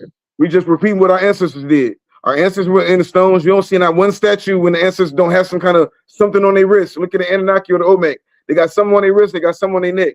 They came down with technology on. Shango came down with rubies on. I like what Rod said earlier about tapping into other, when you want other lands, if you need to use the Ganesh energy, tap into that Ganesh energy. If I'm over here, I can tap into the Shango energy. I can tap into the labor energy. I can tap into all these different energies and certain stones. Everybody can't use chaos magic, Maurice. They have to first before you can use chaos magic, you have to have a single discipline first. I see. I developed my understanding in the use of chaos magic through hermetics and Nuwapu. Right. So once I got those two things down in the concept, sound right reasoning, right knowledge, right wisdom, right understanding. Once I got that part from Nuwapu and I understood the principles of hermetics, the 7 hermetic principles, the laws of polarity, vibration, etc., then I was able to use those things to help me analyze what other forms I could use based on what I knew from those. Right. So it was a lot of stuff out that went into that. I see. Chief got something to say. No, I don't see him now. I don't see him. All right, well, shit, we'll go and get out here, man. Shit, we'll go. Hey, we'll do this again. But yeah, man, tap in with Young Elder tomorrow, man. Peace to the guys, peace to the earth. We chopping the head off the dragon tomorrow. Man, I'm trying to tap in with Terry while y'all playing. The bad ones, not the good ones, not the good ones, not the good dragons. Not I walk slow, I talk low. Listen.